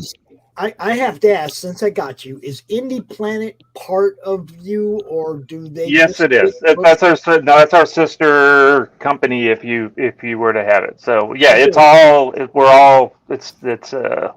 Yes. May I post a suggestion for somebody who two books recently through Kablam? And they both came in a bag with no backing board, and they were not even taped to the Gemini. So they were just kind of bouncing around in there. Tape them to the box. It wasn't supposed to be. That's what we. I will. Okay, maybe I did it. No, generally, yeah. That's an oddball thing. So I apologize. You should. Oops. Oops! Don't do it again. I'm trying to take shots at you because I know you provide a wonderful service, man. I'll be sure to smack him the next time I see him. How's that? Now look. That's right. Now look. Hold up. If those books had been damaged, I would have just got a hold of somebody and said, "Hey, yo." No, we normally do. I apologize. I don't know what or why, but they're normally taped because they were okay. But had they been damaged, then the response might have been different. You see what I'm saying? They were bouncing around. I apologize. Yeah, it's like, man, I'm a collector, bro. Okay, so everything. Hey, is that John Medic? Yeah, John Medic. Hey, y'all, how you doing? In on us. I'm stealthy. Who the hell's John Medic?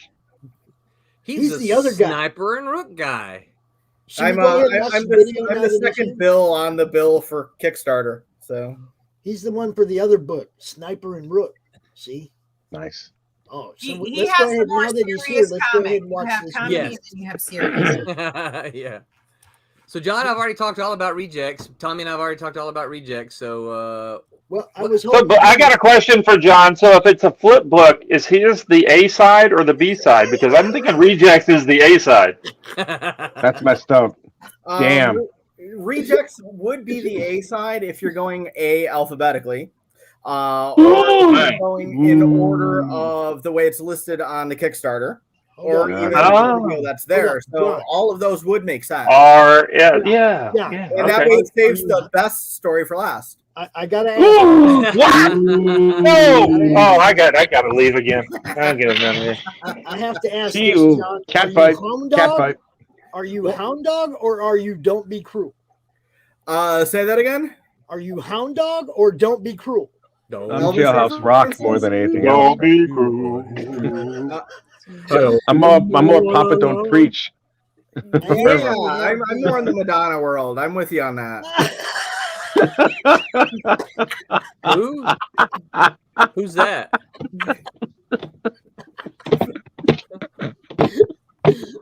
You're just a material girl. Huh?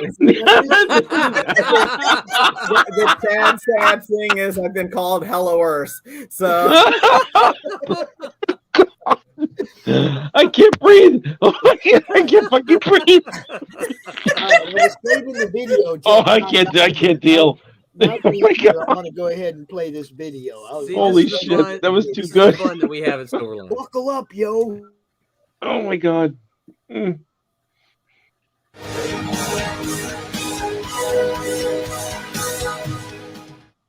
Hi, I am Roland Mann, and I run Silverline Comics, the genre spanning. Hold up. Hi, I'm Roland Mann. You should have seen the rejected take. It was worse. I was like, reject. No, I'm just messing with you. Oh, man. No, you're right. I'm gonna do the same thing, but I'm gonna have tassels, like the little twisty tassels. I'm gonna do. And I'm here to tell you about our latest Kickstarter. I'm not even going to waste any more time talking. John, tell us about Sniper and Rook. hey there. Thanks for stopping by. My name is John Medic, and I am the creator and writer of Sniper and Rook, now coming to you from Silverline Comics. Thanks for checking out our Kickstarter, and we hope that you'll go ahead and pledge. A little bit about Sniper and Right Rook. up the poop They are sheet. a pair of covert government operatives where they work underneath a specific general. They are tasked with missions that take them across the globe, across the world, across maybe the universe, since we're dealing with Area 51. Check it out. Pledge today. Thanks, John. And now I get to tell you about the rejects. Come on, I'm so excited to tell you about this. When danger is near, we need heroes who can respond decisively and with authority. Oh my God, it's the Sniper guy. We need superheroes who can fight supervillains. But what do you do when the Fantastic Four is busy? When the Justice League is unavailable? When the Avengers are out of the galaxy? The world has no other option. They call the rejects. Rejected by all other respectable superhero teams, this band of misfits joins together to fight crime and injustice, and maybe get a mention on the evening news. They are formidable, ferocious, fearless, and forgettable. John and I are so excited. Actually, we've been really anxious to do a Kickstarter together for like 2 years now. Maybe 2 years. Something like that. It's been a while. So, back it if you can, share it if you will, and remember to make mine Silverline.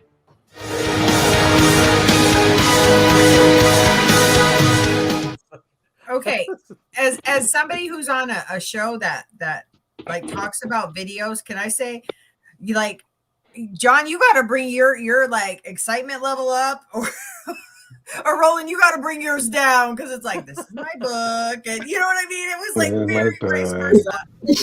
Exactly 30 seconds, not a second more. I came in exactly that on balls accurate. And then the other part of it was late at night when I was finishing the video. So John, I gotta ask you a question. John, I gotta ask you a question. Are you sailing? Are you like on a boat or something? No, I'm in my dining room with picture windows on two sides and a sliding glass wall on the other. Okay, it looked like you were in the middle of the ocean or something. Like you were about to you were like hunting for swordfish or some shit like that in your spare time. No swordfish. With your bare hands. Guns would be preferred. He's headed to the Gold Coast in search of paper. Ooh, wow. Paper. Paper doubloons? The mysterious paper, yes. God damn it. This is just too much. I heard something about Kablam printing on papyrus before much longer. I don't know how accurate that is. I have to tell you, that video is the video, but both books look great. Really, the one you're doing, John, looks really good. Thank you. I really like it. And this is in no disrespect towards anyone at all. Holy crap, Roland, you guys are nuts. I mean that I didn't think that whole Sideburn thing was possible, and I'm like, there's the fucking. Oh, you saw it, guy. Yeah, I did. Yeah, I was like, crazy. I was like, wait, what? What the? Wait. It's exactly, it's madness. I look at it and I'm just like, that I'm like, he wasn't lying. Not that I thought you were a liar. I'm just like, what in the fuck is that? I'm just, what? I can't. All right, John. So you're gonna have to give us the Sniper and Rook, bro. Yeah, About man. the Lay it on us. Yeah, they saved it for you. So. Oh, okay, That's cool. right, man. Thanks. Lay that pipe. Go ahead. Sure. Just a little bit about the book. So Sniper and Rook, they've been around for a couple decades. We were on hiatus. We're back now, which is awesome. Sniper Yay. and Rook work for the government. That way I'm able to drop them into different genres. So I could do anything from a traditional spy story, a political espionage story, action adventure, smash and grab, any of those. But because the government has their hands in everything. Issue 5 is your standard spy story. Issue 6 starts going into aliens and monsters, which totally makes sense because the government has their hands in everything. This book spins off in that part of the world, with the aliens, monsters, and the world's most well-known secret facility, Area 51. So, what happened to Rich? He's gone. You mentioned government and aliens. They had to take one of us. And they took him away. Yeah. The sideburns got him. It's something about anal probing. What? Yeah. I go away for a second, and I missed the best part of the whole conversation with the anal probing. No, we were talking We were trying to figure out where you went. Oh, that was part of the story. You're going to have to go back, get in there on the Kickstarter and read the story to find out about it. I have no problem reading about anal probing more than once. Yeah. Is that reading it or doing it? No, I'm just kidding. Both. That's okay. It all depends on how much pizza I have the night before. If I feel shame the next day. Reading, watching, performing, everything. Yes, all 5. Too much. I know. Tell me about it. Hi, John. Hi, John. Welcome to the madness. Mike is over here shaking his head. He's like, 2 of the most well-known people I know and there's my wife on the screen being, let's talk about anal probing.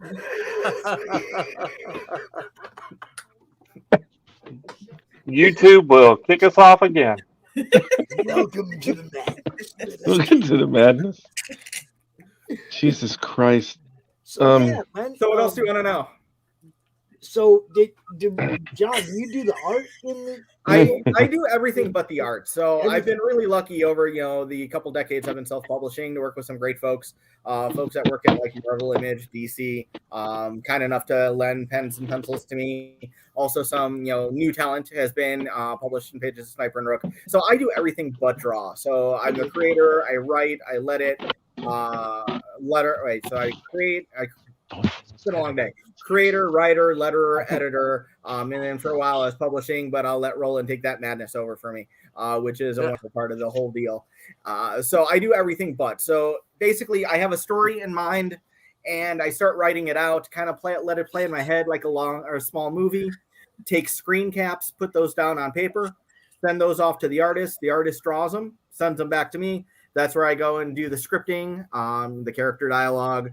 At the same time, I do the lettering. So I'm everything but the pretty picture guy. Nice. The rest of it don't work without the, without the meat. Okay? The cool thing about comics really is the collaborative part, because nobody brings the whole thing to the table. Everybody plays a very important role, and the collaboration is just awesome. Beautiful. I like it. Now, how many pages is each side? 22? Rejects is 22 and Sniper and Rook is 24. Okay, cool. That's a pretty big book. So mine should be the A book because of page count. All right, fine. You can a game, and you guys can only scrape up 22 pages. So I'm gonna going back and forth for ages about page counts on issues, so that's where the fun ribbing is coming in to play. Yes. I'll just have to leave a couple of pages out when I print it, and we'll see what happens. What's that, Tommy? I'll leave a couple of pages out when I print it, so that way my story will be a little bigger. So you know what? typical guy fight. Mine's bigger than yours, right? Oh no. My story's bigger than your story. My story's bigger than your story. So Pops, I sent you an image that Rich is going to want to see. With Yeah, I forwarded it to him. Okay, all right. So he gets to see Burnside in action. Yeah. Yeah. So did you want me to pull that up? Oh, you're absolutely welcome to. Yeah. Okay, hold on. Yeah. See if I can figure that out.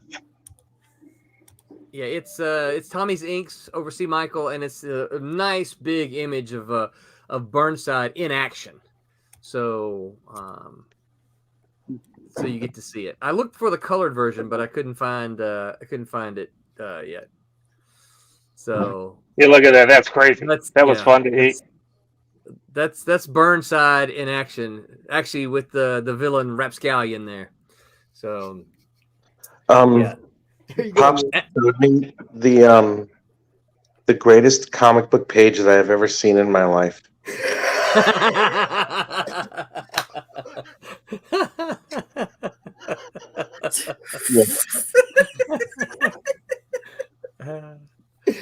There is nothing better. We're all going to be crying in a minute.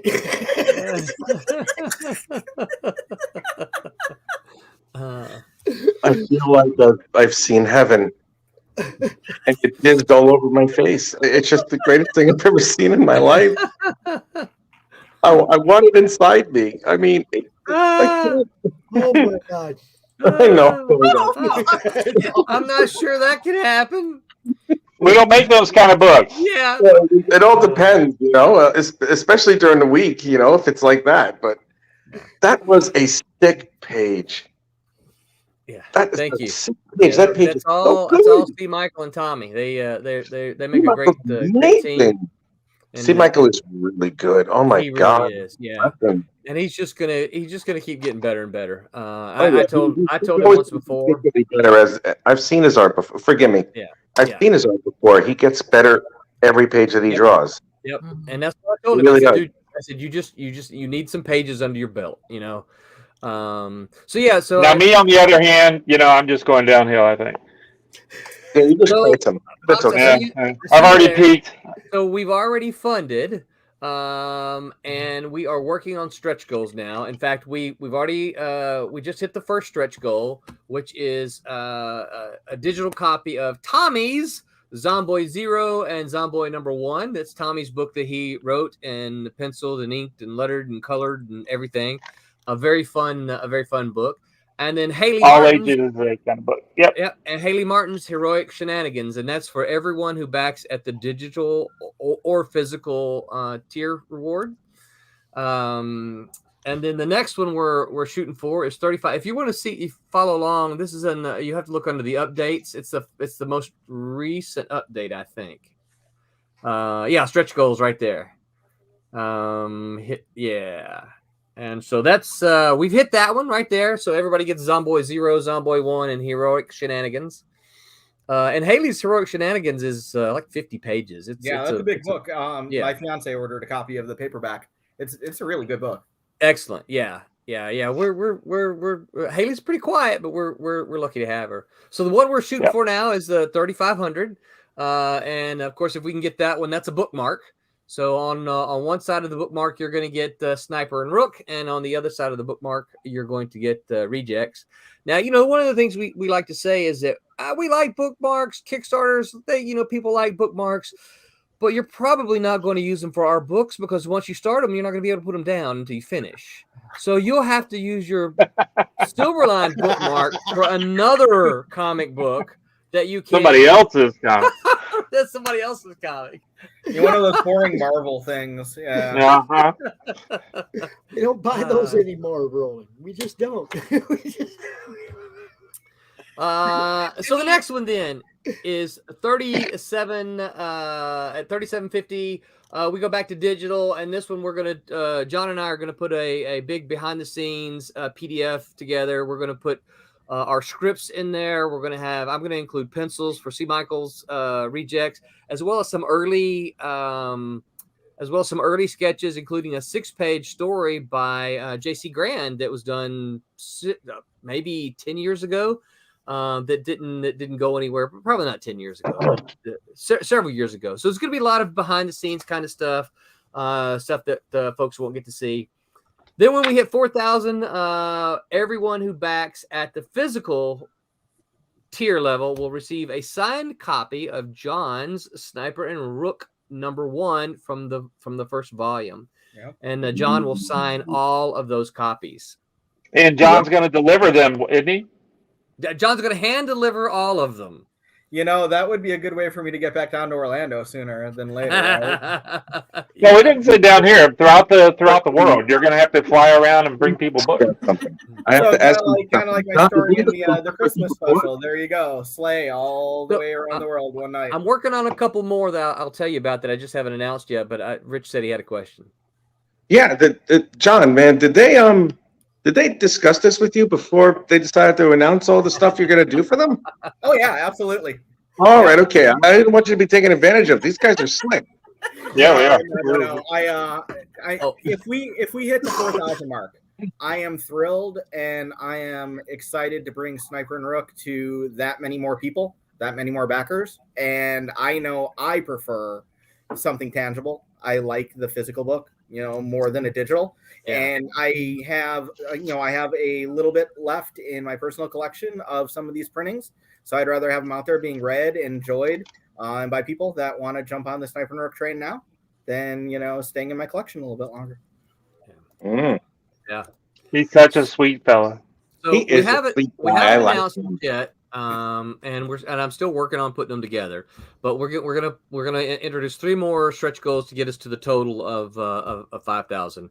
The next one up will be a digital, and I'm trying to put together. This is partly why it's not finished yet. I'm trying to put together like an independent comics book bundle. And so I've reached out to a bunch of folks that I know and said, hey, would you be willing to put your comic in our bundle? And so I'm putting all those together, trying to come up with a nice, attractive, independent comic book bundle that if we can reach that, everyone who backs at the digital or physical tier will get a nice indie comic bundle. And then we're looking at doing prints for the comics, and then at 5,000, John again will sign Sniper and Rook Volume 1, Issue #2. So if we can get to $5,000, everybody who backs at the physical reward will get Sniper and Rook Volume 1, Issue #1 and 2. Both autographed. Both of them autographed. And hand delivered. Yeah. So okay, maybe not. I think we've got some pretty exciting stretch goals. We're just, we're crunching now. It ends, I think, 6 days from now. It ends on Sunday. So what does the Kickstarter tell us? Yeah, 6 days. So it ends in 6 days. We can do it. Yep. Let's rip through these tiers real quick, and then we can move on to Trish's book. Oh boy, I need the disclaimer again. Okay, we'll get to that. We have the pledge $8 or more, the digital double, where you get both books, Sniper and Rook #1, Volume 2, and Rejects #1, and your name will be listed as a supporter on the thank you page. Yep. The $18 or more pledge gets you the double feature, the Kickstarter exclusive flip book, and the digitals of both. Yep. $20. The retailer bundle. I always preach it. You got to put them on there, man. Yep. The more everybody does this, the more retailers are going to look at it. Listen, I tell folks, anytime somebody we've got a local store here that backs pretty much everything we've done. And when anyone asks me, where can I find them? I said, you want to find our comics locally, you go to Coliseum of Comics on East Colonial Drive, and they've got Silverline Comics. So I love that store. They support us. Exactly what I'm talking about. The Collective, the Hive, Gotham Underground. There are some great stores out there that back indie comics, and I promote them. I want everybody to talk to them, man. Get on the phone, yo. Get your book on stores. Put in the work. Absolutely. That's how you do it. Pledge 45 for the completest. The flip book with both Kickstarter covers, individual copies of Sniper and Rook, and rejects with the A covers, individual copies of Sniper and Rook Volume Number 1, Volume 2, and rejects Number 1 with the B covers, and individual copies of Sniper and Rook Number 1, Volume 2, and rejects Number 1 with the retro covers. Your name goes on the thank you page, and you get digital versions of all the comics. Dude, that's a pretty solid deal right there. Yeah, it is. Yeah. For us collectors, get all the variant covers, all the number one. Yeah, that's a deal right there. That's the one, yo. Yeah. And we've got, you know what? We didn't, when we first started doing the Kickstarters, we didn't offer a completist tier. And I had, half a dozen folks emailing me saying, hey, why don't you offer this? Why don't you offer this? Please offer this. And so I did it because I'm like, okay, I guess so.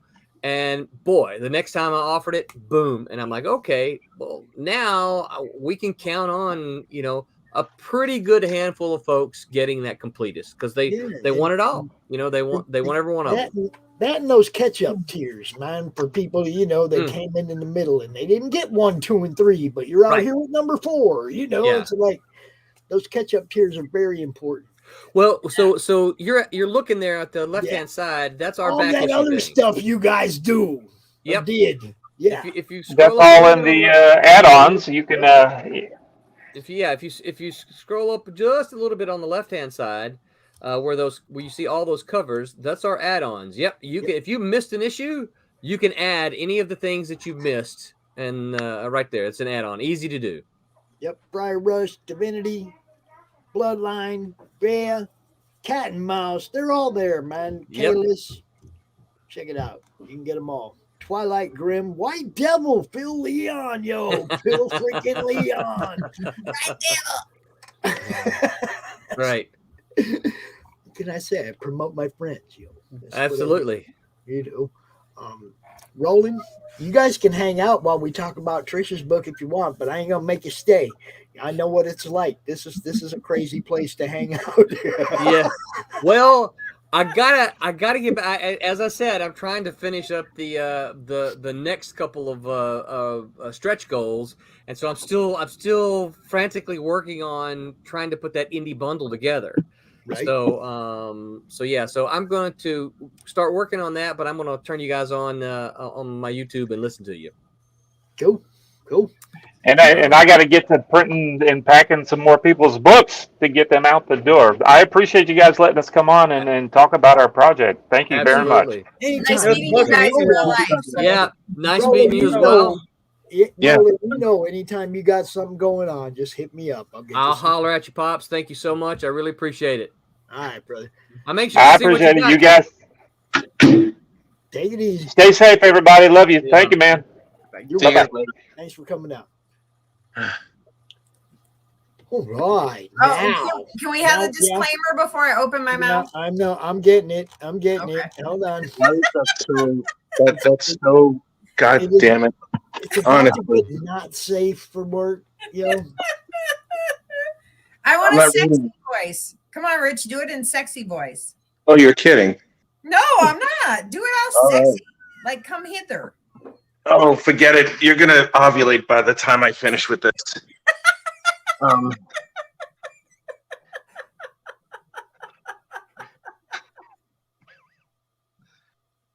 The opinions in the following broadcast are not necessarily the opinions of the Monday Madness, Comic Blog with Pops Van Zandt, comic-related madness, its staff, contributors, or sponsors. The show is rated TV.MA and viewer discretion is allowed. Rich, that didn't do nothing for me. That's fucked up. You know what? You're frigid. I can't help it. It's not my fault.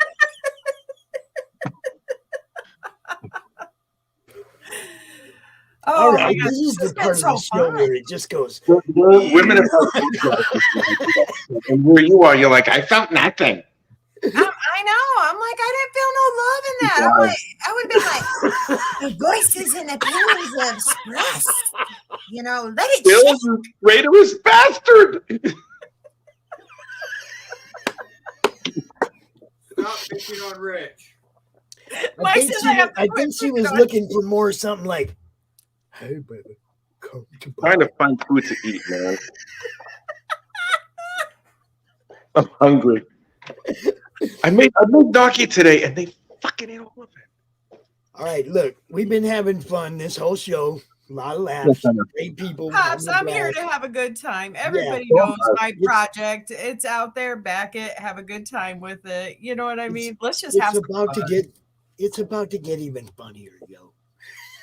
I got scratch and sniff bra and panty sets. I mean, I don't know how much more funner you want to get. You heard, look, 100 backers right on the nose. Look at that. Yeah. Evidently, I'm not very much fun because I didn't, fuck. We don't want your bra and panties, Rich. I know. How about mine? Would you like my bra and panties? All right. Roland is listening. He wants to hear about Brink and Fetch. Just want to have fun. They do. It is a supernatural rom-com, basically. You know what I mean? Two girls just trying to have fun in the world, but something always stops them. I mean, you can even look at the pages we have listed. They're in the park at the swing set just trying to get high, and they're just, trouble comes their way. Trying to do what? They're getting high. Scroll down. All you got to do is turn off the camera. Because I got high. Well, here's all you gotta do: turn off the camera. What in the world can they have?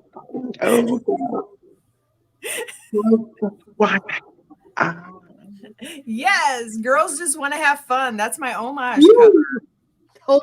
Woo! That's the first time I've seen Rich Nip. Oh yeah, it won't be the last, darling. How much have you had to drink today, Rich? More than enough. Thank you, Thomas.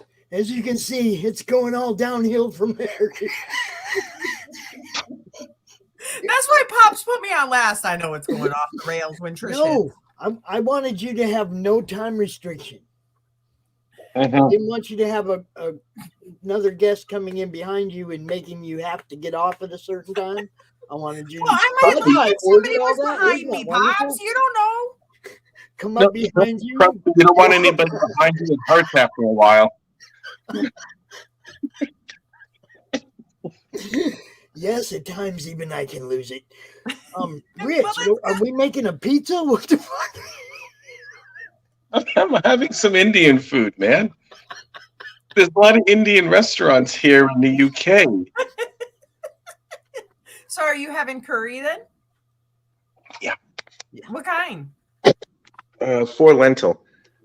Actually, hey, oh yeah, okay.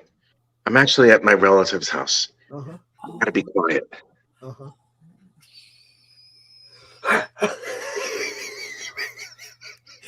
Why do I feel like we're 12-year-olds? Shh, don't let the dad know we're around. You don't want it. You don't know how bad I want to yell, "Hey, piranhas!"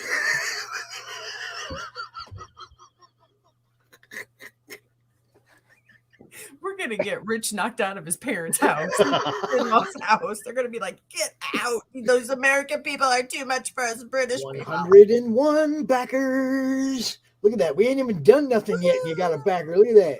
Thank you, whoever backed us. I'm very supportive. Okay, now, anybody who knows, thank you, Roland. Anybody who knows me and Mike, Mike has been collecting comic books for many, many, many, many years. Many. He won't let me say how many. 40 plus. But anyways, so like this is a story that hasn't been told before. It is fun. It is adventurous. It's something that we haven't seen before, and we wanted to put it out there for everybody. So, I mean, definitely know these characters have been in our lives for a long time and not just made up.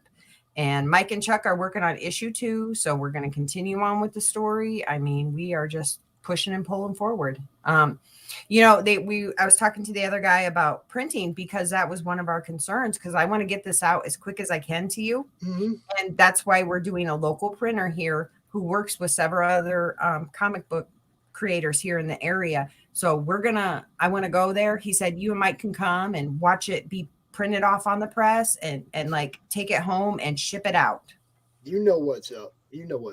So way back at the beginning of this stream, Trish said, if we can get this to 3,000, you're going to get something special. She's going to wonder what that could be. Something special. Now, our good friend Russell Allen already spilled the beans on what we have for some special backers. So if you know what Russell Allen did, does Russ give us all a reach around or a happy ending? Well, it isn't. That's certainly what we're hoping for. He calls it the nut and sock. Now, honestly, it has a special meaning. It is a scratch and sniff sock that I have. But you know how when you do laundry and you always lose that one sock? It's magical. And so I had a good, wholesome meaning to it. But now Russell Coin phrased it as it's the nut and sock now because you only get one. Russ knows all about those. Russ knows all about those. Call it the nut and sock. Now, mind you, I did this and good. Oh, well, you know how you do laundry and you lose one sock? It's like magic. And they're like, but the nut and sock. Russ has used so many nut socks. He's kept Kmart in business for an extra 10 years because of all the nut socks he bought. I thought the nut sock was Wee Bros. I thought that was his thing. What's going on? This is spreading. This is bad. It's bad. Yeah, Russell Allen spread his seed all over a damn nut sock all the time anyway. If you took his nut sock and you threw it into a petri dish, you'd have an alien species in 10 years. So I have magical socks, not nuttin' socks. I have magical socks that are scented, and I will definitely make sure I hook whoever are 3,000. Oh, you got to tell me what they smell like. Nope, because here's the thing. I can tell you, and this is why I want it scratch and sniff. I can tell you it smells like strawberry, and you smell it, and it might not smell like strawberry to you. It's going to be unique to you, and that's what smells are. And they've even done like scientific tests where whatever you think, like affect men different ways on different women and shit. It's all how the chemical interacts. Right. So it doesn't matter if I tell you I'm giving you lollipop. I told you no. Yeah, and Mike said no. But if I give you lollipop, Mike said no. Mike said no. That TMI. Anyway. But it's not no funky smell or any. Even though I've had at least a dozen people be like, "Oh, make it funky smell." I'm like, I am not gonna funky smell it up because I like if funky you're smell. Make it funky. Huh? You want funky smell. I want 3 days straight running marathons. Funky smell. There ain't no way. That's disgusting. You're not my worst enemy. I wouldn't send that to my worst enemy. I would. Well, I mean, if they asked for it, I would. But Mike, add that on a tier. The Rich Parada smell. That's called a stank, Trish. The stank. The stank. That's what it is. Oh my God. Give me 1 second. I told you it's all going downhill from here. We need to talk about the book. So this is that's my homage cover right there, done by Sergio Rios, who did the interior artwork, and Shauna Mad, who colored it. And that is my homage. Okay, I'm back. What is it homage to? That's Cyndi Lauper's "Girls Just Want to Have Fun" album. Yes. Yes. Yeah, so that's what the story implies usually. Right. Girls just want to have fun, having fun. They do. That is David Fought and my cooties. I love my cooties. Yes. I love having cooties. And that was, he had COVID, and that was, Pops left us on when I said I love having my cooties. Yeah. He had COVID and lost his eyesight, and he came back and did that up and colored it for us too. Okay. He did all of it. So that was right after Good for him. COVID. So like homage to him. What the hell is that? That's his artwork. That's Ah, David okay. Fought art right there. Yep. Oh, He's I a love good that. guy. I love that piece right there. A lot. Yes. It's So Hell yeah, Girl, man. It's I Hell was. Girl. It's like Tank Girl and Hellboy mixed together. It's kind of cool. I like it. I like it. Yeah, You know but what I'm that's David said he did up for us, and I was very happy with it because he said it's very much me and Mike. You know, it's got the girls, which is Mike, but he's like, there's that little aspect of Trish behind him being playful and goofy. Because anybody who knows me knows I like to have a good time, so and be playful. So 102. We're getting up there. We're getting up there. Thank you. Are Thank you you. funded yet? We're like $150 away or something, man. We're getting Oh, you'll there. make it. Right You'll there. make it. You'll Oh make yeah, it. we got 3 weeks. We got 3 weeks. We're You'll make it. golden. I want to. My main goal is, and Mike had to pull me back a lot. Is I want to give everybody the scratch and sniff bra and panty sets because I've been here. No, seriously, we've been listening to y'all for like 3 years, and all these people do like these sexy books, and they talk about, oh well, we got to do something different. We got to do. Those books are sexy. And so that's why I wanted to do the bra and panties sets up. And Sergio gave me the graphics and drew that up. And because he was like, that's what you want, Trish? You want bra and panty sets? And I'm like, yeah, that's what I want. He's like, okay, I'll draw that for you. He's like, but I don't know what you want to do with it. But yeah, he drew it up and I'm going to make bra and panty sets. And that's Steph Wilson, our homage to Tom Hutchinson's Big Dog Inc. Because we followed Tom Hutchinson down this independent creator line. So that's our thank you to him. That's my Chris Mad cover. That's my Mad butt. Yeah, if you look, he's got it tattooed on her butt. It says Mad. I see it. Yeah, I see it. It's the best drawing I've ever seen in my entire life. I love that drawing. That is amazing. That's my Justin Hunt, the girls playing out in the cemetery. I mean, it is that threesome is so amazing. I just know those girls. I'm not gonna lie. I'm pretty sure I know them. I fucked them all. And that we do have a couple naughty covers, David and Steph. I love it. Drew titties. Oh. But see, the thing I love about Go Up to David's again, Pops, is it shows how kind of in a way she's being protective of her. You know what I mean? And I kind of like that protective feel that David did there because that's kind of what this is. That's my best friend, and I want to protect her. So it's a nice layout. Gotta love lollipops. Yeah, I do. And then this is the interior art. We didn't hold any punches when we wanted people to know it's somewhat of it is an adult book, but you know what I mean? That's why this is page 1. Oh yeah, Yep. And then this goes into the artwork. And I know we've been dogged on not putting the lettering in, but it is only 24 pages, so we didn't want to give too many away. Yeah, no, that's a good idea that you didn't put the lettering in because it give away the damn story. I've always been, especially like, I have a percentage thing about how much art you should show and how much you should actually give away on a campaign. It's like, if you got like 48 pages and you want to show 4, 5, 6 pages, that's one thing. But if you only have 22, 32 pages, look, you tease. You tease some good stuff, you get people interested, then maybe as you get closer to the end of the campaign, you might show off some stuff. But come on, man, you don't want to give it all away. They don't have a reason to buy it then.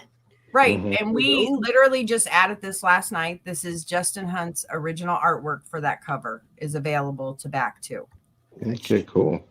So like if you are a Justin Hunt fan and you want the original artwork with 3 sexy girls, it's right there. It's up for grabs. So we got Glenn B. Fleming in the chat.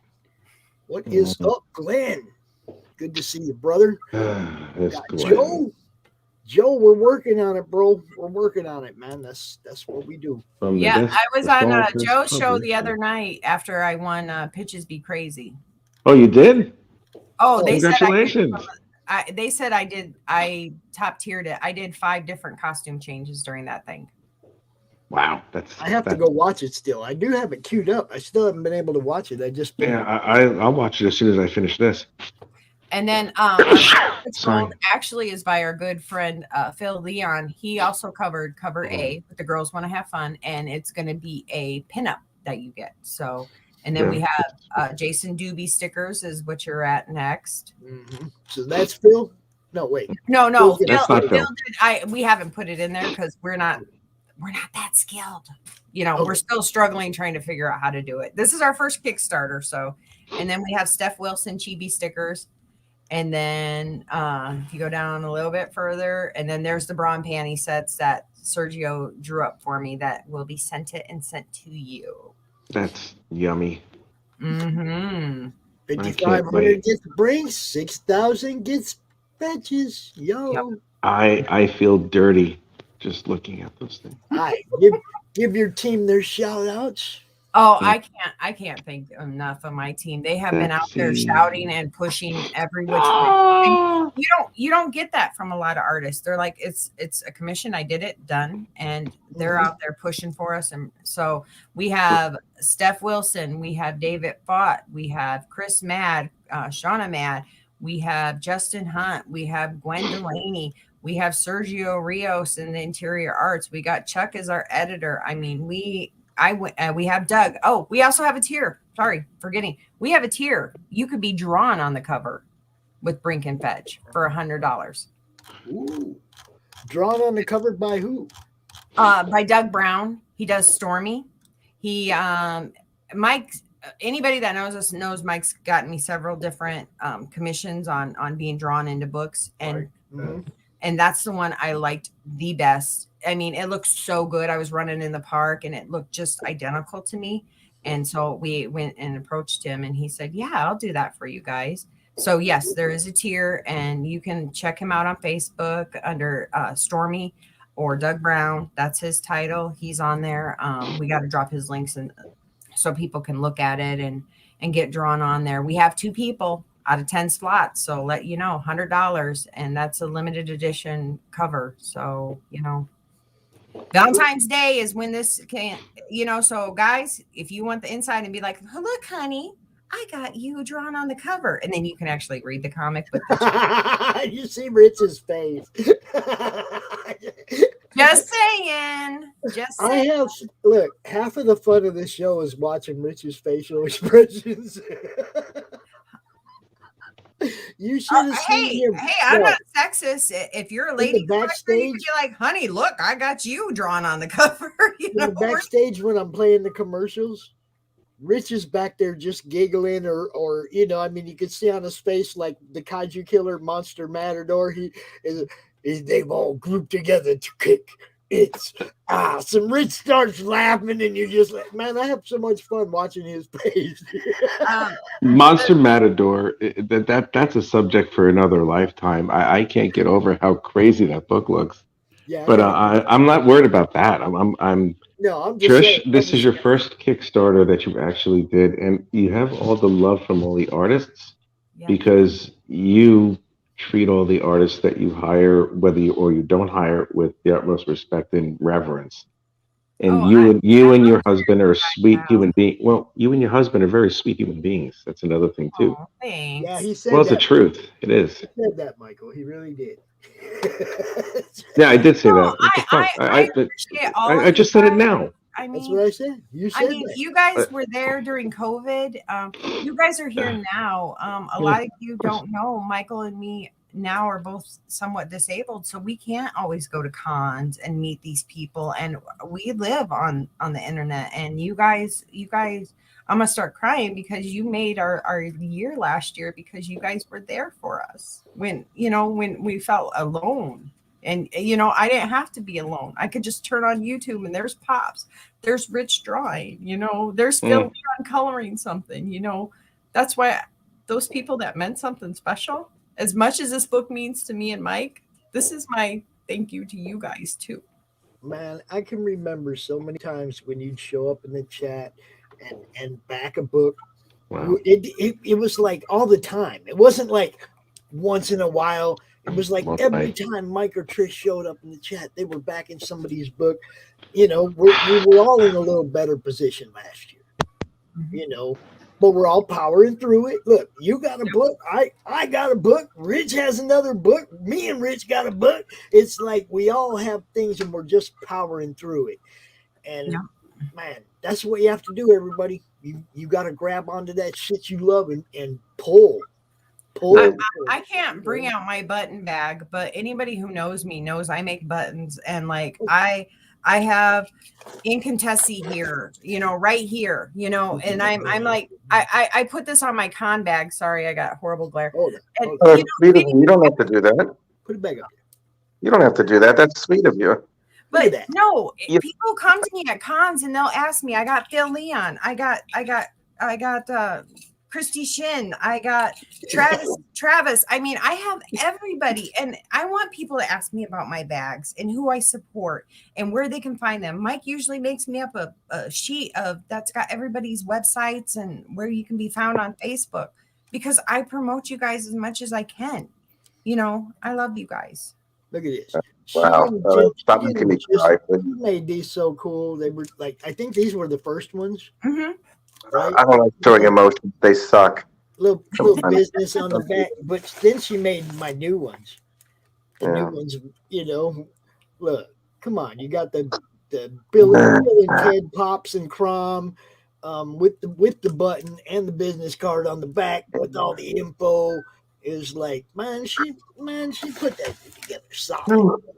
I was giving them away at the cons to everybody when I was, handing them out. But I love doing that for you because you're out there for everybody else. So if I can show you a little bit of love and respect back with my buttons, I'm gonna do it. And that's why I put everybody's. Because there are sometimes I can't afford everybody's Kickstarter, but you better believe if I'm not on here backing your project, I'm out in the real world at a con with my con bags, showing everybody all the love I can. Love you, Trish. You too, Michael. You too, Michael. Yeah, you're all right, Mike. You're okay. Yeah. That's the one good thing about being a power couple on on a comic. You know what I mean? You usually have one that is the like front runner, and then you have like the one behind that's like, no, go ahead, you do it. And everybody knows I'll talk your ear off. Yeah, please always do. Yeah, always. Please Self-promotion is so important in this game. Yes, it is. You got to be willing to come out here and talk to people. You got to be out. Sometimes you even bare your soul a little bit. You don't even realize that you're doing it. You get into some in-depth conversations with people. And, oops, I didn't want the whole world to know that. Oh, well, too late. Well, I mean, and that's what I mean. You want me to bare my soul? I'll tell you. My aunt, who totally supported us. Oh, Mike said no, but I'm going to do it anyway. I didn't say I want you to. I said we do it on that. Sometimes we don't even realize it, and you get into a good conversation with somebody, and before you know it, you might have said something you didn't really want the whole world to know about. No, because like my Aunt Tammy, she like she saw that we were kickstarting this, and she was like really concerned. She's like, I thought you and Mike, that's why you couldn't come home, was because you put all your money towards this book. And I said, and she's like, why do you need funding? And I had to explain to her, I need more eyes on the prize. And she's like, well, if you guys need a few dollars, I'll help you out. I'm like, no, Aunt Tammy, I just need more people to like look at it. I love the story and I love what it represents, but I want other people. And she's like, okay, honey, because she's 60 years old, so she didn't quite understand. You know what I mean? So I had to explain what Kickstarter was to her. Yeah, see, my mom is like, "You're gonna send me one of them books, right?" Because she ain't going on Kickstarter trying to figure out how and what to order and all that. Right. I'm not doing that. Did you guys get a copy of issue 2 for me? Yes. Good. Yes. Actually, Sophia got a copy of issue 2. I do not own that. I'm just saying. She took that shit, dude. That's hers. She's got issue 1 with her art in it, in the sleeve with the book, and then she's got book 2 with the art in the book. So she's like very jacked. Yeah, awesome. I'm glad. Oh yeah. This is my Rich Parada one that I have. Everybody back this. You didn't think that was really sweet. You didn't have to do that. Thank you. Hey, I told you the other day what I have always down near my feet and like right on my wall. I always have your picture because that meant so much to me that you did that for us. So it is always near us and dear to my heart. So Yeah, well, if you need something from me, just ask. I'll just say it's an early Christmas present. Well, I appreciate that. I appreciate that. So we still haven't even started the interior. So like, but as soon as we know what we're doing, I will gladly. If you need help, let me know. I'm on it. If you need help, I'm on it. On the house. All right. Yeah. Mike said to let you know, no interiors on issue 2 yet. 1 is completely done. People listening, sorry. 1 is done. Ready to go to the printer. We're just got to wait for that 1 cover, and he said it will take. You just got to throw it out there. I got one of them little light bulbs popping right here, right now, Rich. You know me and my light bulbs, right?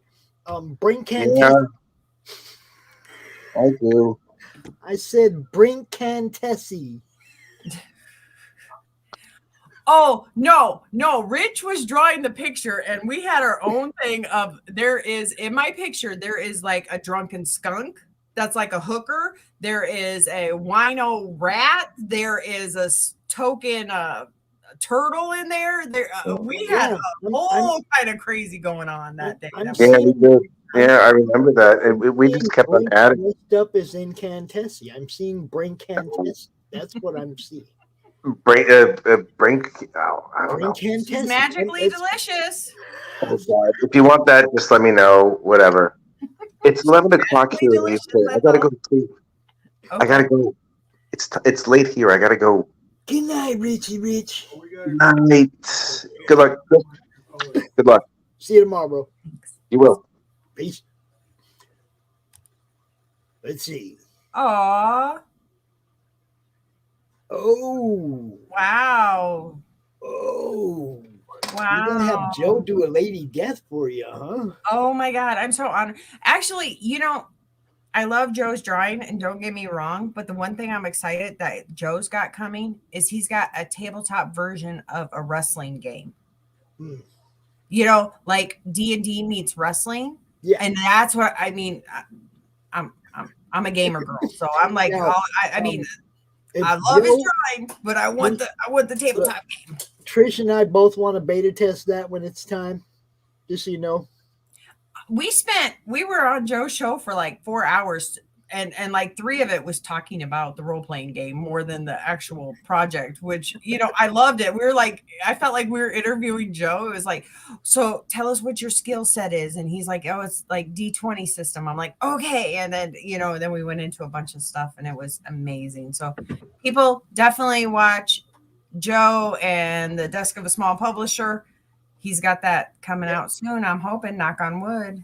He's got Stupid O'Clock, a couple of different shows. Good stuff going on over there, man. You know what's up. The network is growing. People are starting to meet each other that didn't know each other. Bigger things are happening all the time. It's like YouTube channels blowing up with not just because they're blowing up like having a lot of subscribers, but having some really awesome content. People putting out channels that actually have a show that you kind of want to watch, that you look forward to, like a variety show or something. Well, that's why, like, I was on Pitches Be Crazy, and I went over the top, and they're like, we've never seen anybody put as much into it as you did, Trish. And I'm like, why wouldn't I? Yeah. I want to show you how much I love and care about my girls. And I want to bring them to you the best way I know how. And if it's because I cosplay, I'm going to do that. I'm going to fall to my strengths to bring you the best I can and put my best foot forward. I felt sorry for Mike Jimmy when they said that's who you were going up against. I warned him. I'm like, are you sure you want to do this? I wrote him. I'm like, dude, I am not holding back. And I did not. I mean, I will say that you versus Rich would be a great one. Oh, I would love to do Rich. Rich was pretty good when he was on the show. Joe said I need to go get a title belt and wear it because he's like, I definitely earned that title belt, and anybody come and bring it. Come on, you think you can take me down? Come on. Oh, see, now when the time comes to promote the CRoMniVerse, yeah, I'll be on the show. I'll be on the show. You know it. Well, I put a new bar, Pops. So FYI. Well, see, the thing is for me is that I have all these different creators' IPs coming to the show, coming to the book, so I'll be able to jump all over the place just like you did.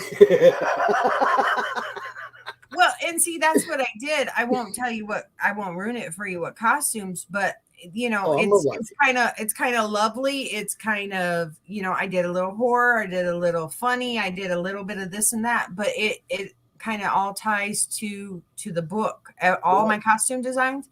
If you actually look at the Kickstarter and the costumes I did, it kind of plays with it, and it's like, oh, okay, now I see why she did that. Okay, now you know what I mean? There was more thought into it than just, oh, I grabbed this one, this one, this one. Yeah, I'll have like, you know, 7, 8, 9, 10 different stories to choose from, different people, and I'll be able to do the, oh, this guy interacted with Crom in this way. I've thought it out a little bit. I'm not going on that show blind, no how. Going out to win. Look, and here's the thing, I didn't either. You know, because I like Mike Jimmy, so I had looked at his campaign, and you know, I used that in a way and turned it against him. So just can't have them tiny critters out here in the big world. No, I ate him. I ate him for a snack and said, okay, nether. Stop being mean. Mike's like, guys, stop being mean. All right, so we haven't played this video yet. I'm going to play the video. Oh, sure. My daughter did this and her best friend. So, yeah, I'm honored by this video. Cool. I said include the family, yo. You know what's up. Oh my God, it's finally here. I think you mean oh my goddess. Our adventures are finally going to be told. And blasted all over social media. I mean, it was only a matter of time before someone caught us. Do you think the world is really ready to see our night of passion? Well, I promise a good amount of violence. And lots of lust. The women were delectable that night. Sorry, boys. Brink doesn't swing that way, but I'm ready to play. It's sad, but I support your decision. Well, as long as it's not that guy. Yeah, that guy is scary. What's scary is how long I've been waiting for this. You never had a problem waiting when you were in my hands. Fetch! Stop teasing me. I thought you liked when I teased you. You'll be seeing more of us in Brink and Fetch. Just want to have fun. We'll be waiting. You see, yo. Simple and easy. Just trying to have fun. Yep. It is. It really is. It is like a best friend story. I mean, it's so fun and exciting, and I want to tell you so much more about it, Pops. I do. But Mike is calling me the Tom of our group because I want to tell everybody everything, and right. And I want people to be excited about it when they get it. But see, Pops, in that panel, the second panel up at the top, you can see where the girls are just trying to have a little fun with some weed. That's what I'm talking about, yo. We're just trying to smoke out here. Right. They're just trying to have some fun. They can't even do it in the park. What the world coming to? Just leave the potheads alone. Yo, leave them alone.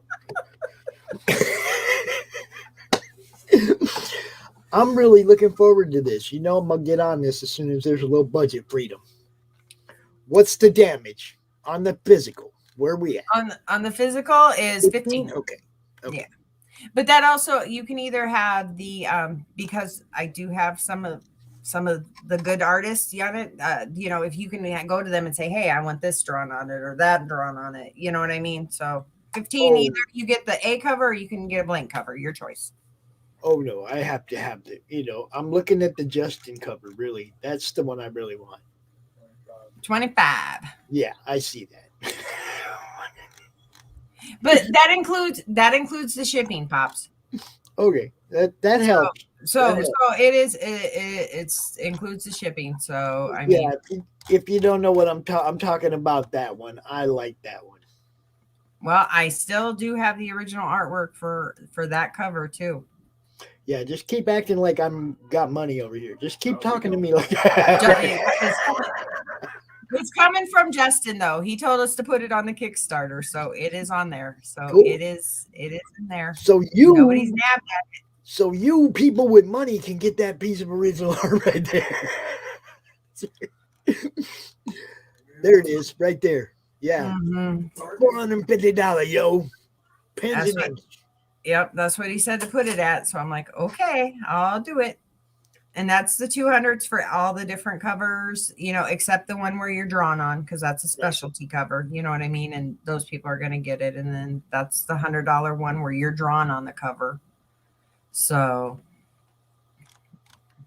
$50 for the Steph. Yep, naughty and nice covers. Yep.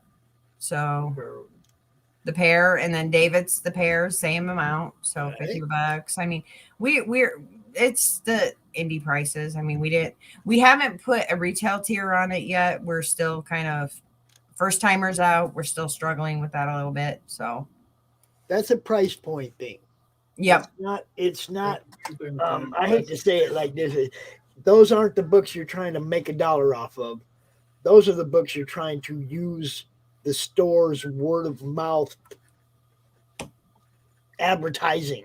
To get it on a shelf where people see it. They tell their friends about it. It's like you kind of give up a little bit of the profit just to get them out there on the freaking store shelf. Right. So you take a little hit on the price, you give them a break on it, so that they can still make $1, or they're not going to put it on the shelf. They can't make $1. No. So. No, and then that's why we also didn't do international shipping. I can't ask Rich or Jimmy to give me an extra $20, $30. I mean, I know they know that, but it is, to me, that is just. I know. I got too big of a heart to be like, hey guys. But now tell everybody, if you really want it, PayPal me. Get with me. We'll figure something out. Right. And I've had a couple international people reach out to me, and they're like, hey, can we work something out after the Kickstarter? And I'm like, yes, we can work something out after the Kickstarter. But I do not want to add that to my total, because I feel like I'm gouging somebody by putting an extra $30 on the total. Even though it makes the total look good, I feel like I'm hurting them. Yeah, it's not for me. It's never a thing about how much. See, that's the thing with I don't care about how much money I make. What I care about is having fun. Right. And that's what we're doing, Pops. I mean, majority of our money from this is going to pay for the printing and the shipping, and then it goes to issue 2. I mean, honestly, and like I've been told a million times, and any new creators out there, you're not making any money on the first, second, third, fourth, and maybe even not even the 4th issue, because if you're doing it right, you paying for your printer, you're paying for the next issue. You pay for your printing, you pay for the next issue. You pay for the printing. So, I mean, maybe if you're making $30,000-$40,000 on your Kickstarter, okay, you're making a few dollars. But one of the things that people don't realize is you need a 5-year business plan. Mm-hmm. A 5-year business plan, not a one campaign business plan. Campaign is not going to make it all. I mean, the first campaign is the one you want people to come back to you 5 years from now going, hey, man, I need that first print number 1. Still got any of them laying around? When you got people doing that 5 years from now, you know you did it right. Okay? Well, and see, that's what our thought was, is we wanted a base, a fun, sexy base to start our program on, you know what I mean? Our plan on. And then Mike has other ideas for other issues and other IPs, and so do I. But you have to have a solid base, and Sexy Fun Supernatural Girls is definitely a good base for us to start on. And with the BDI crowd, all those guys, that's all, TNA, baby. Pops, I understand TNA and it sells. What can you say? It's like it sells. That's another part of it. Mm-hmm. We're always comics have always been a niche thing. Mm-hmm. This niche, that's niche, that niche, that niche, that niche. Mm-hmm. It always has been. Mm-hmm. That's not ever going to change. No. And I've already got requests to do these in metals, but being our first Kickstarter, I did not want to. The metals are like here in price, you know what I mean? And then if anything happens to them, then you got to replace them, and it just but I've already got requests maybe second issue do metals, these covers and metals and stuff like that, and we'll consider it, but I just want to make sure that you get the quality, because if anybody knows my husband, Mike will generally pick issue A, you know what I mean, cover A, because he's like me. Right, because he doesn't collect covers, he wants the story, what's inside. Exactly. And that's really what we want you to do is to, not that I don't support my friends that helped us do this, but you know what I mean? I want people to read the story and have a fun time and be like, holy crud, Trish, I didn't expect that coming. And I just busted out, and I unfortunately had coffee. So now I got to get another issue from you because I spilled coffee because I laughed so hard and a couple of spots. I did want to say when it comes to that cover A, I've always been a big proponent of the person that does cover A should be the interior art, so you know what you're getting on it. That's now if you want to go off and get this variant or that variant by Mm-hmm. this artist or that artist or whatever because you collect covers, that's great. But cover A should always represent what's actually on the inside. And that is how we did that too, because I listened to you, Pops, and I listened to a lot of people. Our cover A is done by Sergio and Shauna, who did the interior arts and colors. So and that, like I said, because give credit to the guy who put in all the page work, man. That guy did all the pages, man. Give him a cover, Yeah, no, and he has his own IP address too. So and he does his own. He's actually just got a deal to go ship his books over to Germany. It's being he's known over in Germany and across the seas, so more than he is here in the States. So that's why I was like, okay, if I can get you, dude, we're in this. Cool. So you guys go check out Brink and Fetch. They just want to have fun, yo. Mm-hmm. Sitting in the park, smoking bowl, leave me alone. Just want to have fun. We got you a couple more backers. I hope we get a couple more on the replays. I hope so too. We're almost to that $3,000 mark, and we're just gonna keep chugging. But we got 21 days. We're gonna make it. I just want to give you the scratch sniffer on panty sets as the stretch goals down the road. So let's get there if we can. Fund it, great, can't wait. But I want to get to those. I want the YouTube videos or the Twitches where they're like, I got Mike and Trish's panties and I'm smelling them. They smell good. Now, I have to ask you. Yes. What are you doing next weekend? How come you're not on my list? Our daughter, she is she's graduating from her massage therapy stuff. She wants to be a masseuse, and Okay. So she has graduation, and because of the whole COVID thing, we have to leave town to go. They're doing it in Missouri at Springfield, so we'll be out of town. So okay, so RJ, if you're watching, we have to make sure we throw a little Brink and Fetch out there during your panel Sunday night. Yes, So, please do. We're on Catch the Craze this week. We're in a lot of places this week. So, and as always, Tuesday morning brew Tuesday Morning Brew. You pop in. That's just anybody pop in, talk about whatever. We don't even, Well, yeah. I mean, I didn't know how to. I was gonna pop in yesterday on Sunday for the draw, but I'm like, I could just sit there and like go through all my buttons I have. I have 80s cartoon, 90s cartoon. Now the draw stream is for the people who actually draw. I even feel out of place there. I'm telling you, Right, but I'm like, I'll be around. So But yeah, tomorrow morning, 11 a.m. we do the Tuesday Morning Brew. That's our new just chill show. Actually, I'm a chill show, We'll be Wednesday on Backer Paws with Rob Anderson. We'll be doing and going over the videos and seeing what people like, what people don't like on videos, which actually is really educational and stuff like that. So we'll be there promoting our stuff, but also helping other creators home in their videos. All right. And let's see what else. Well, CRoMCon this weekend. Y'all know what's up.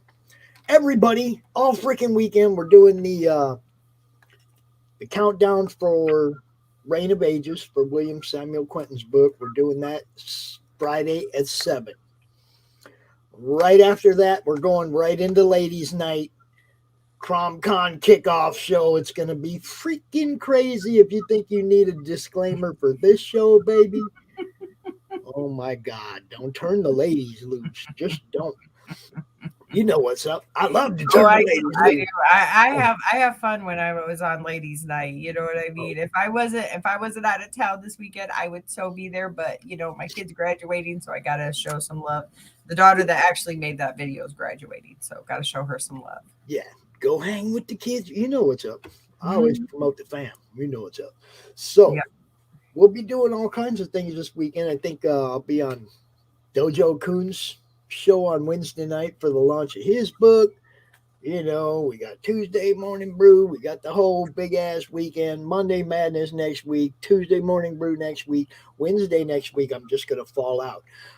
Tonight, 9 p.m. Eastern, Peter Cimetti's doing an open mic night.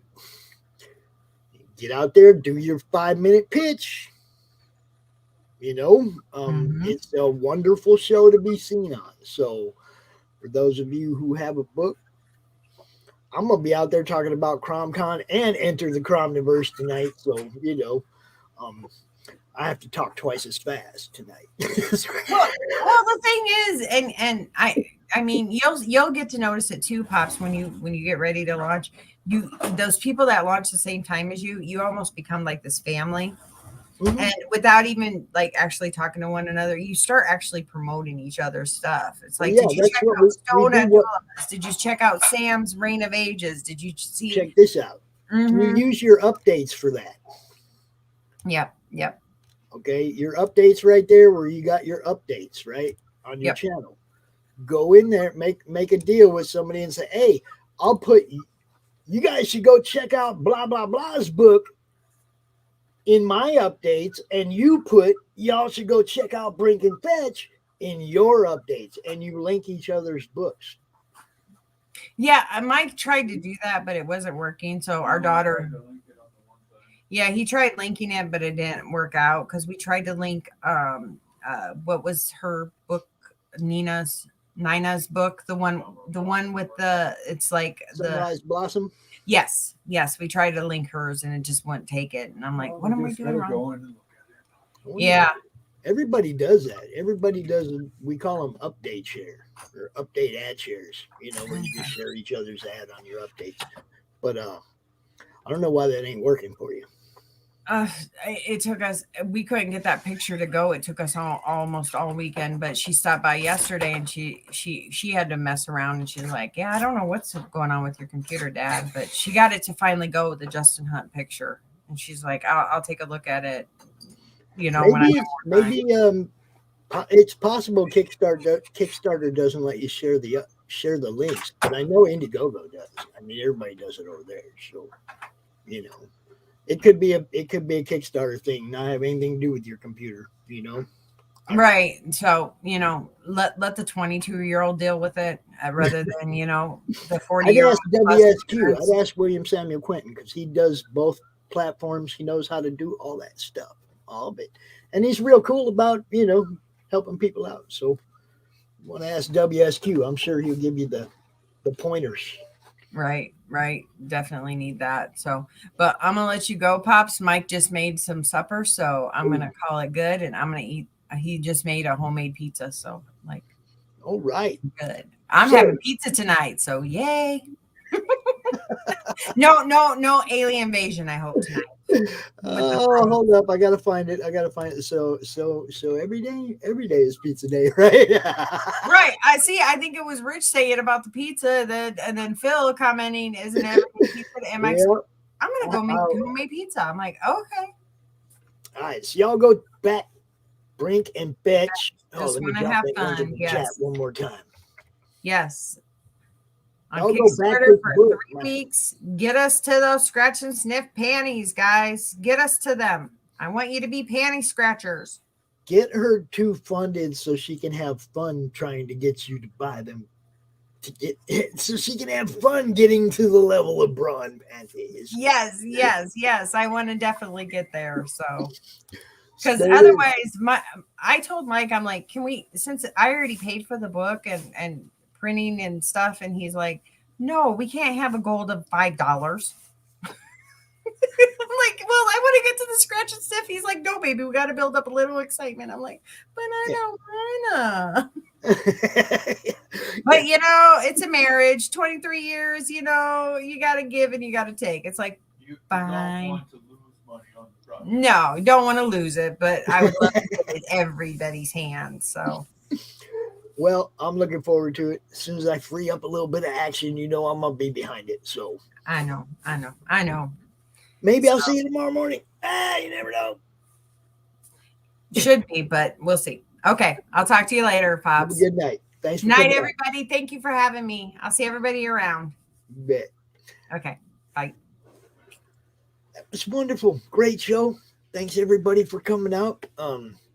Thanks everybody for watching. As always, this thing don't happen without, you guys. If there's nobody watching, there's no reason to do it. I love you guys in the chat. You make it happen.